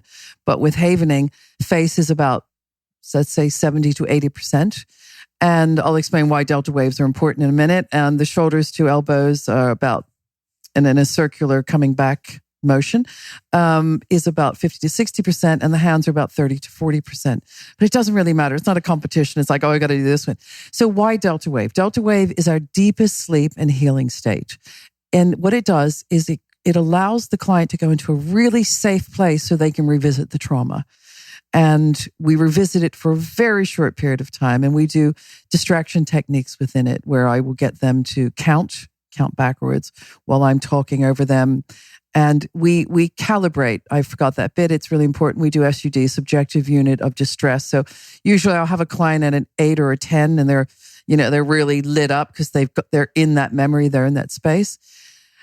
And I do various, I do havening repeatedly and I keep calibrating where they are. And then it starts to drop down and may go from 8 to 5 and 5 to 3. And I'm not a perfectionist, but I really like to get it as close to 0 as I possibly can. So I will haven them whilst I'm talking to them, while we're doing distraction techniques, lateral eye movement, these things we know, interfere with the memory. So what we're doing is you can still have the memory, but we're delinking, decoding the emotions from the memory, which is stored in the amygdala, which is what we talked about earlier, where trauma gets stored. So we tend to fight, flight, freeze, fornicate, and feed. So this is where a lot of eating disorders also can be born from a traumatic event. that is stuck in the amygdala. So we're down regulating it and releasing it. You can still have the memory. It just doesn't light you up. And then I will finish the session with hypnosis, because hypnosis is what is called future pacing. So I like to take the person out into the future and help them create a better future, which goes back to something we were talking about earlier, where you future paced your relationship. That's what you did. You took all the knowledge and the information that you had up till now, and you decided what you wanted, and you focused on that. And you get that. And that's what I do with my clients. I get them to, I'm not specific, but through suggestion, I will get them to put things on their timeline, their future timeline that they want going forward, that moves them away from this pain, moves them away from the behaviors. And that's what is so beautiful about a hypnosis, because hypnosis works with the unconscious or the subconscious. So we can sit and talk, a therapist can sit and talk to a client for 5 years about a subject, but it's very logical and it's conscious, and we have stored the behavior in our unconscious. So I, as a hypnotherapist and many other hypnotherapists, talk to the unconscious, and I get permission from the unconscious to let us in and to move some things around, to rearrange the furniture, whatever. Does that make sense? Yeah, it does. And I recall having worked with you a few times when you had your offices here in LA, which I wish you still had. I do Skype. Oh, you do? Okay. I do Zoom. I'm going to have to start working with you. Please, let's do it again. Because sometimes I get triggered by something and I'm like, I know what it is. Mm-hmm. I even can like trace back the origin of it. I know it's not the situation. Like, let's say I'm in a relationship and I text someone and they don't text me back, and I'm like, I spin out, oh my God, they don't like me anymore. What I do? Like, I start freaking out, and meanwhile they're at the fucking bank or something, So it's like, logically, I know I'm just being crazy, and I can see, oh, it's because, this other woman cheated on me or whatever. Mm-hmm. And so I'm triggered by that. And I can see, oh, it's because of the early abandonment, neglect, rejection, whatever. But it still doesn't help me get out of it. Okay. Like if I'm I'm in it, if I'm like, I feel my nervous system, I'm adrenalized, and I'm like freaked out, which doesn't, thankfully doesn't happen much anymore. But in a new situation, that I'd be more prone to have something like that happen because there's vulnerability and insecurity in something new. But when I came to see you, you sorted it out pretty easily. But what's interesting about it is when we did the havening and your sort of amalgam of modalities, I remember coming to see you and I'm like, I was triggered by something very specific, and I'm like, fix this shit, Michelle. She did this. This is what's bumming me out right now. This is upsetting me. And then you didn't work on that. You went way back to something like, it was like my dad yelling at me on the rodeo, or we were at, or it was something totally unrelated. But I remember. I didn't care, but because I still got the relief at the end of it. I was like, oh my God, this is totally no big deal. I'm fine, and was completely relaxed and had been able to recontextualize it into reality, which is nothing had actually happened, and it was fine. A client never, I put my heart on my hand, and I believe I can say this a client never presents with the encoding issue. They present with the symptoms. So it's my job to not treat the symptoms. I can, but what's the point of that? It's counterintuitive. I want to get the encoding issue, right? Yeah, it's counterintuitive though, because as you're the practitioner, and then you have, the person that you're helping, we think it's this thing. We can put our finger on, no, they did this, they said this, she did this, he did this, my boss did this. That's the thing, fix that. But what you're saying is it really does no good because that's a symptom. We want to go for the underlying cause and decode that original trauma. And then quicker. And then the more superficial trigger that you think is what's really bothering you gets dissipated because you've gone for that root issue.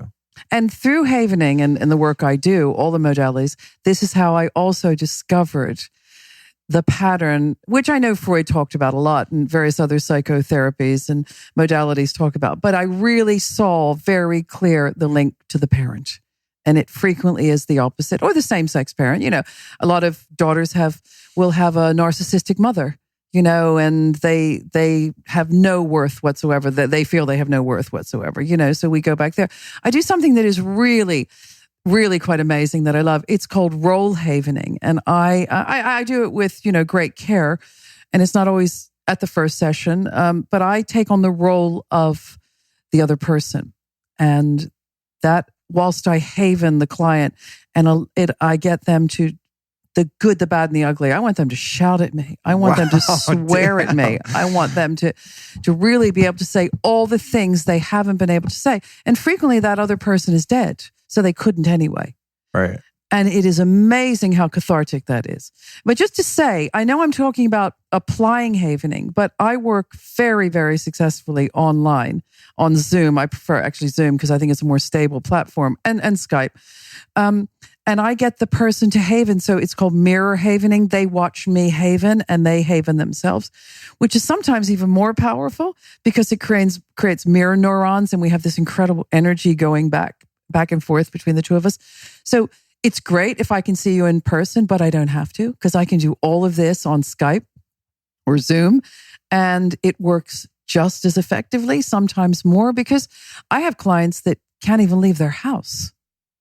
So this is perfect for them. So if any of your listeners out there want to work with me and I'm not in London or I'm not in LA or I'm somewhere else, I work all over the world. I have people on islands off the coast of Australia that I don't even know where they are. I have to get a map out and find them.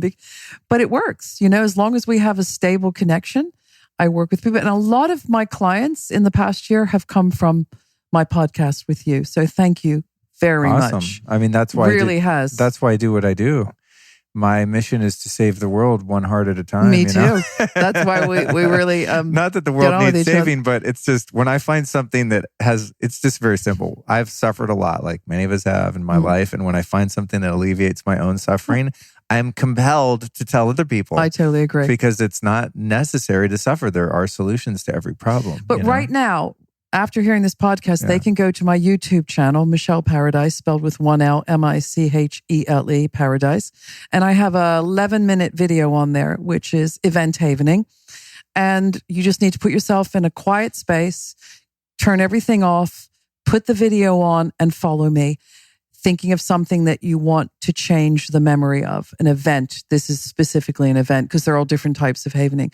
And do it with me.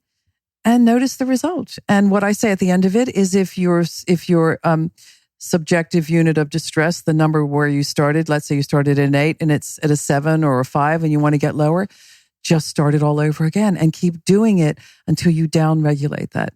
And it really works. And that's absolutely free. And I'm happy to give that away to people. That's a great resource because I know myself and some of my close friends, and we get in that moment, we're like, oh, what do I do? And then you run to therapy, you run to a 12-step meeting, you try to meditate, you do breath work. It's like, how do I make this discomfort go away as soon as possible? So, and sometimes it is kind of a spot, like a spot cleaning thing where it might be from an underlying cause, but it's been triggered by something in real time. And in order to just function and be happy, you want to just get past it as soon as possible. Because it's illusion. Like when I get triggered like that, I'm at a point of just self-awareness. I know it's not reality. Mm-hmm. I know it's my mind. It's just a thought. Yeah, it's my mind making shit up because I've got these old memories that have been triggered and I see it, but that doesn't necessarily make me be able to stop the negative effects and the ill feeling that's created from those situations. I have people that have come back to me and said, I do hand havening at a red light in LA because the traffic is so stressful that I'll sit at a red light and just do hand havening to calm myself down. It's funny. You can do it anywhere, anytime. It's funny. I actually do the havening, the physical moves sometimes just without even realizing. Now it's coming back to me like, oh, I kind of do this stuff. Like I'll do the face, above the eyebrows. And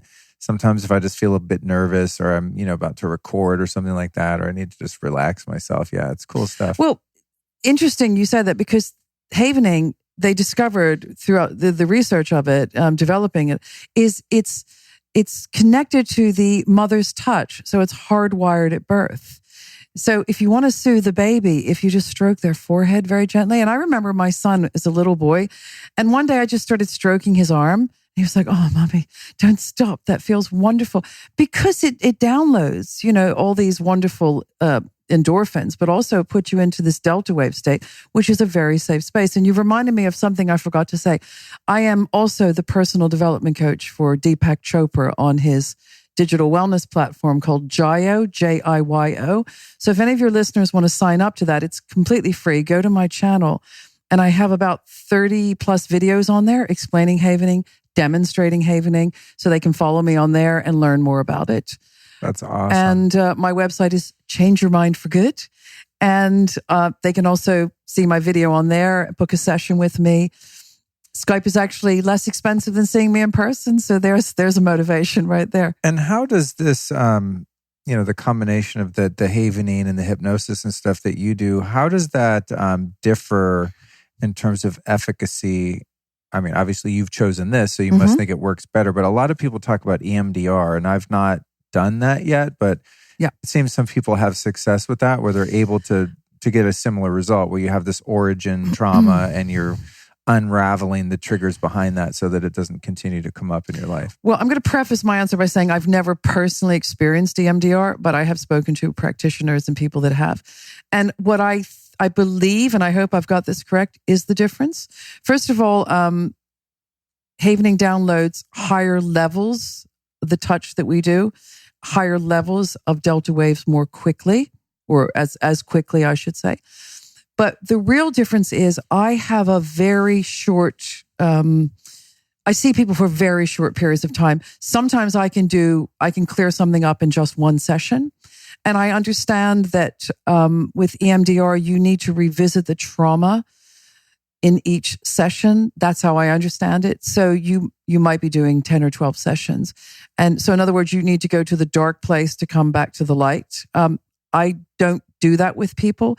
They're in the dark place for literally 30 to 60 seconds. And then we start coming out into the light. And what I will do, it's the best metaphor. It's not my favorite, but it's people are like onions and we peel back the layers. So when we peel back one layer, we might unearth something else that's there. And they were like, now I've had that memory. Because what this does, it triggers a lot of old memories, which isn't a bad thing. And some of them can be very uncomfortable, but when I'm working with them, I can deal with that. I can deal with every layer that needs to be dealt with. And the beauty of it is, it's like scaffolding on a building. When you start dealing with one issue, you'll discover, sort of inadvertently, you might have an aha moment and go, those other two things were bothering me. They're not bothering me anymore because it's taken it out with it because they're related. Oh, right. They're probably firing each other off. Those 4 things were all in the same rubbish bin, and you emptied the rubbish bin, and they all went with it. Exactly. I'm using rubbish bin because you live in the UK. Because this is what happened to me. I went to see a guy. This is how I got started, about an issue I had, and he dealt with that. And then I thought, but that doesn't bother me. That thing, which is totally unrelated, didn't bother me anymore. I thought, how did that work? And he said, oh yeah, well that's because it was probably connected on a very deep level. And when we dealt with that, it had a collateral, so still got some of the collateral damage with it. Wow. That's cool. It is. It's so simple yet so powerful. And I don't ever badmouth any other modalities. And if EMDR works for you, I think it's fantastic because it's like food. It's like diets. Not everybody can be a vegan. Not everybody can be a vegetarian. Not everybody wants to eat big steaks. We have to find out what works for our bodies. You know that very well, and you need to honor that. So if EMDR works for you, do it. If other modalities aren't working for you, give havening a go. And that tends to be what happens to me. I get people that come to me and say, I've tried everything, can you help me? And I don't have 100% track record, but it's pretty high. Well, I tell you what, as we come to a close of this recording, I'm ready to do a session. Well, I'm in town for a couple more weeks. Oh, you are? So it would be my pleasure. That's funny. To give you a session with my compliments. That's great. Seriously. Yeah, I'm thinking. So get it all together, pack it all up, all the things you want to work on. And I'm doing quite well, but I know you are. But they're, I haven't seen you for over a year, and I cannot tell you how different your energy is. Well, I'm going to tell you. Oh my God, it's palpable. Wow, interesting. Your skin tone, your energy, your posture is different. Wow, cool. So whatever you're doing, keep doing it. I love it. And keep talking. Yeah. You found your voice. Yeah, it seems so. When you find your voice and someone pays you for it, it's pretty fun. Yeah. So you've given us your website. Yeah. Say it one more time. All the W's. Change your mind for good. Change your mind for good. And you then can put in Michele Paradise with one L. You'll probably find me as well. And then we can find the 11-minute havening lesson or on my YouTube channel on your YouTube for free. Absolutely. Okay. And Jiyo, Jiyo, Deepak Chopra. I have a channel on his digital wellness platform. And there's at least 30 videos there and some testimonials. And I actually, on my YouTube channel, I interview the doctors that created Havening. So it's very I'd like to watch insightful. that. Yeah, so they're still around, these guys? They live in New York. They're twins, twin brothers. Yeah. Really? Yeah. Wow, cool. Fascinating. Yeah, one is a neuropharmacologist and the other is a dental surgeon. And they discovered this through their own work. And yeah, it's fabulous. It's been around for years. It's not new, but it wasn't until about 5 years ago they started training practitioners, and I happen to be one of those practitioners. Cool. So it's really exciting. And I'm about to start training online. They've asked me to become one of their online trainers. So, or their online trainer. There isn't one. Right. So I'm going to set up a way of training people so they can be certified with an online course. Perfect. Oh man. So wherever they live, they can do it. More healing. That's what we need. Absolutely. The world's full of broken hearts that can be mended and healed with the right technique. So thank you for that. In closing, I'm going to ask you the same question I asked you last time, but you probably don't remember what your answers were, so we'll find a different one. I don't even remember the question. So good. I never warned people of this. It. I like to make people befuddled. So the question is this. You've taught me so much today. I mean, as I said, I'm listening here for my personal benefit, and the fringe the secondary benefit is anyone listening. Hopefully they get something out of it too. But you've taught me so much. So who have been 3 teachers right now that you might recommend our listeners go check out sort of upstream from you? Like, who are your heroes and your go-tos that you've studied or continue to study that they might be able to go learn from? Wow, that is a tough one. 3. Deepak Chopra, obviously. I mean, I think he's amazing. He really stretches my mind. You know, you think you know stuff and then you listen to somebody like him and I sometimes go, I know nothing. I really don't. And I love people that really stretch my mind. There's a guy in London that I don't know if a lot of people will know about, but his name is Daniel Priestley, and he's written several books about accelerating your business and how to do business. And he has really stretched my mind recently because he just flips it all on its head. And, you know, you got to write a book. Have you written a book? No. You got to write a book. You know, I talked to an agent and they were enthusiastic about that prospect. Mm-hmm. So I did put my toe in the water a bit, but I have this pending kind of this Hollywood TV thing. And I don't want to commit to pursuing the book and then have something happen with that and drop the ball and not deliver, on either. So I'm kind of like which is so typical in Hollywood. There's always someone that wants to make a goddamn reality show. Yeah, you know how many times I hear this story? I've been through this so many times, but I'm holding out for a minute. But thank you. And can't you do both? They're not exclusive, are they? Mutually exclusive. I mean, you know, come on, you could do both. I like to go hiking and hang out. See, I'm working on a book, and I know that my podcast is really going to help me write my book even better. Yes. And you're already way ahead of the game. Well, yeah. Okay. So I'll write a book. So can we make a little pinky promise? Yeah. Maybe? Oh, no, I'm going to do a book. It's just kind of it's a matter of when. So your business. Okay. And so he's really helped me to look at business differently. And one of his main tenets is you got to have a book. Absolutely. It's called a key person of influence. You got to become a key person of influence, right? Right. And it's whether we like it or not, the book just elevates that. You know, it really elevates that. Even if you self-publish, you know, you got to have something between the covers that is of value to people. Right. But it really does elevate you. And I did a big pivot whilst on the course. So all the things I thought I was going to do, I came away with, no, I don't want to do any of those. I want to do this now. And that has been remarkable for me. Oh, good for you. God, that kind of clarity is so invaluable, isn't it? It is. And it's a little scary. You know, because I'm now walking out onto a long pier.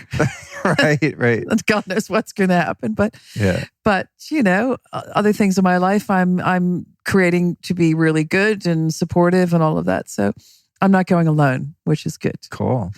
And the third is a very interesting person. Her name is Professor Helen Story. And I just want to tell you a little story about her. I modeled for her many years ago in London. She was a famous designer.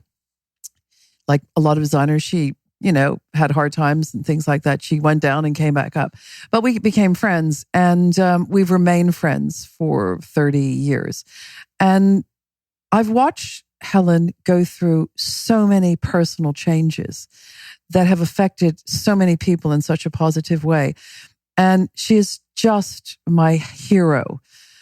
I frequently when I can, have a meal with her, and we sit down and we just go into this space of conversation that I don't do with anyone else. And right now, she is physically in Jordan, outside of Amman, at the Za'atari Syrian refugee camp for a year. And she is working with female refugees, teaching them skills to open their own businesses. And when she first told me, she would never put it like this because she doesn't think of herself in this way at all. But when she first told me she was taking famous designers out to this refugee camp and they were going to teach these women how to embroider, and famous makeup artists and this. And I'm like, makeup? But what has happened is they've now been able to set up their own micro businesses, because the one big day of their lives, the one joyful moment of their lives is their wedding day. So they embroider themselves and they do this incredible hair and makeup. So now they have makeup artists and hairdressers and embroiderers. But that's not what it's about. It's about giving these women hope. And where she works is just unbelievable. I mean, it's inhumane. It really is. But she's giving these people hope. And that for me is what life is all about. Communication and connection. Yeah. And I get emotional when I even think about it. So I'm trying to find a way to go out there and do something with her. And we're working on that. And that's for, that for me I really do want to help and make a difference, but it's also, I just think it would be such an incredible experience, which may sound a bit selfish, but I've never had that experience. And I would like to have that experience in my life to go to a place that is so out of my comfort zone and work with people that have so little. Awesome. Well, make sure you keep us posted if I you will. make it out there. All right, my friend, Michele Paradise. I think we've done it. We have. We nailed in it. Spades. We nailed it. we nailed it as an embedded command. Absolutely. I got it. I'm paying attention. No, it's so funny. Like every time I bring up NLP and I start looking at it, then I find myself, not intentionally doing it, but I see the after of like the sort of post meaning of embedded commands. Everything I say, I'm like, oh, that could have been this way or that way. So, This was, I said earlier, we do it naturally. Right. We're in hypnotic loops all day long. Is this where that term Freudian slip comes from? Could be. I don't know. I don't know the derivation of it. I'd have to look it up before I said that. That's kind of what it means. If if you mean to say, oh, I really like that guy, and you say you hate him, well, that it's something slipped out of the subconscious that exactly. you didn't get to filter. Or truths are said in jest. Have you heard that one? Right. When people say, oh, I was just kidding. Yeah. But were they? Were they just kidding? Or did they really mean it? One of my spiritual teachers years ago, he said, Luke, there are no such thing as jokes. Yeah. When someone says, oh, yeah, no, I'm just fucking with you. I'm just kidding. He's like, there's always something behind it, Exactly. Because they were testing it to see how it landed. Right. And if it didn't land in the way they wanted it to land or hoped it to land, this is my take on it. They go, oh, I was just kidding. Sorry, don't get upset. I was just kidding. Totally. Right? Totally. So then they can walk away from it and go, right. Got away with that. But you don't. You don't get away with it. But if I could just say one thing to your listeners, please stay awake. Please stay awake. Great. In your relationships. Yeah. Please, please, please stay awake and pay attention. Great closing comment, which brings us back to really the purpose of this, which is, conscious relating, conscious relationships, staying awake. And that's my number one priority in my own personal life, and helping others to hopefully awaken is the job of this podcast. So thank you for contributing to that today. Love it. And I look forward to our next talk. Me too. Thank you. Well, that was a fun conversation, wasn't it? I'm hoping that if you are currently in a romantic relationship, that the information that you just learned is going to help you and your partner communicate more effectively, to be more intimate, and above all, to have better sex, right? Let's talk about next week's episode, how to hack your wardrobe and love your body, with costume designer Lisa Evans. If you've seen a romantic comedy in the past 10 years, she was probably the costume designer for that film.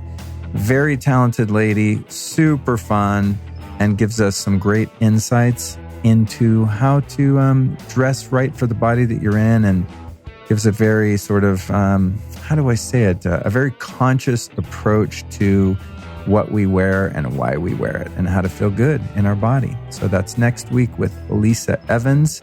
Let's thank our sponsors.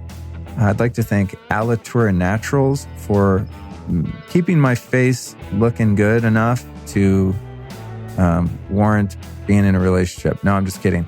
Alitura Naturals makes you look pretty, y'all. They make really great natural skincare products, and I use their face lotion every single damn day. So thanks to Alitura Naturals and their founder, Andy Nilo, who's been on the show, I think 2 or 3 times now.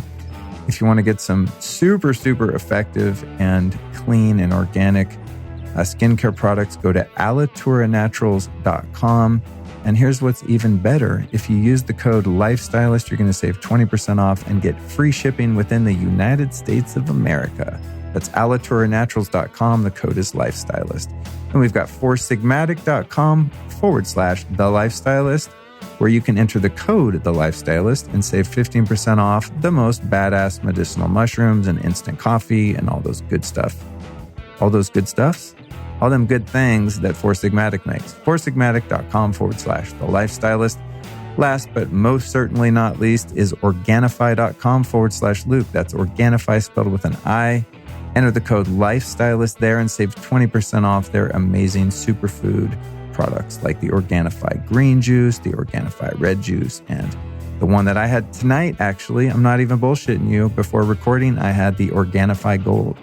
my girlfriend made, I can't even take credit. My girlfriend had this Organifi Gold little special chill out brew for me when I came home. I think she calls it like a mocktail. Luke, I made your mocktail. So lovely.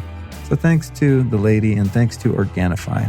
And with that, I'm signing out because I'm flying out tomorrow morning to Austin, Texas to go to Paleo FX. Super stoked. And you can look forward to a number of podcasts recorded in the lovely state of Texas coming at you real soon. This episode of the Lifestylist Podcast was produced by podcastmasters.net.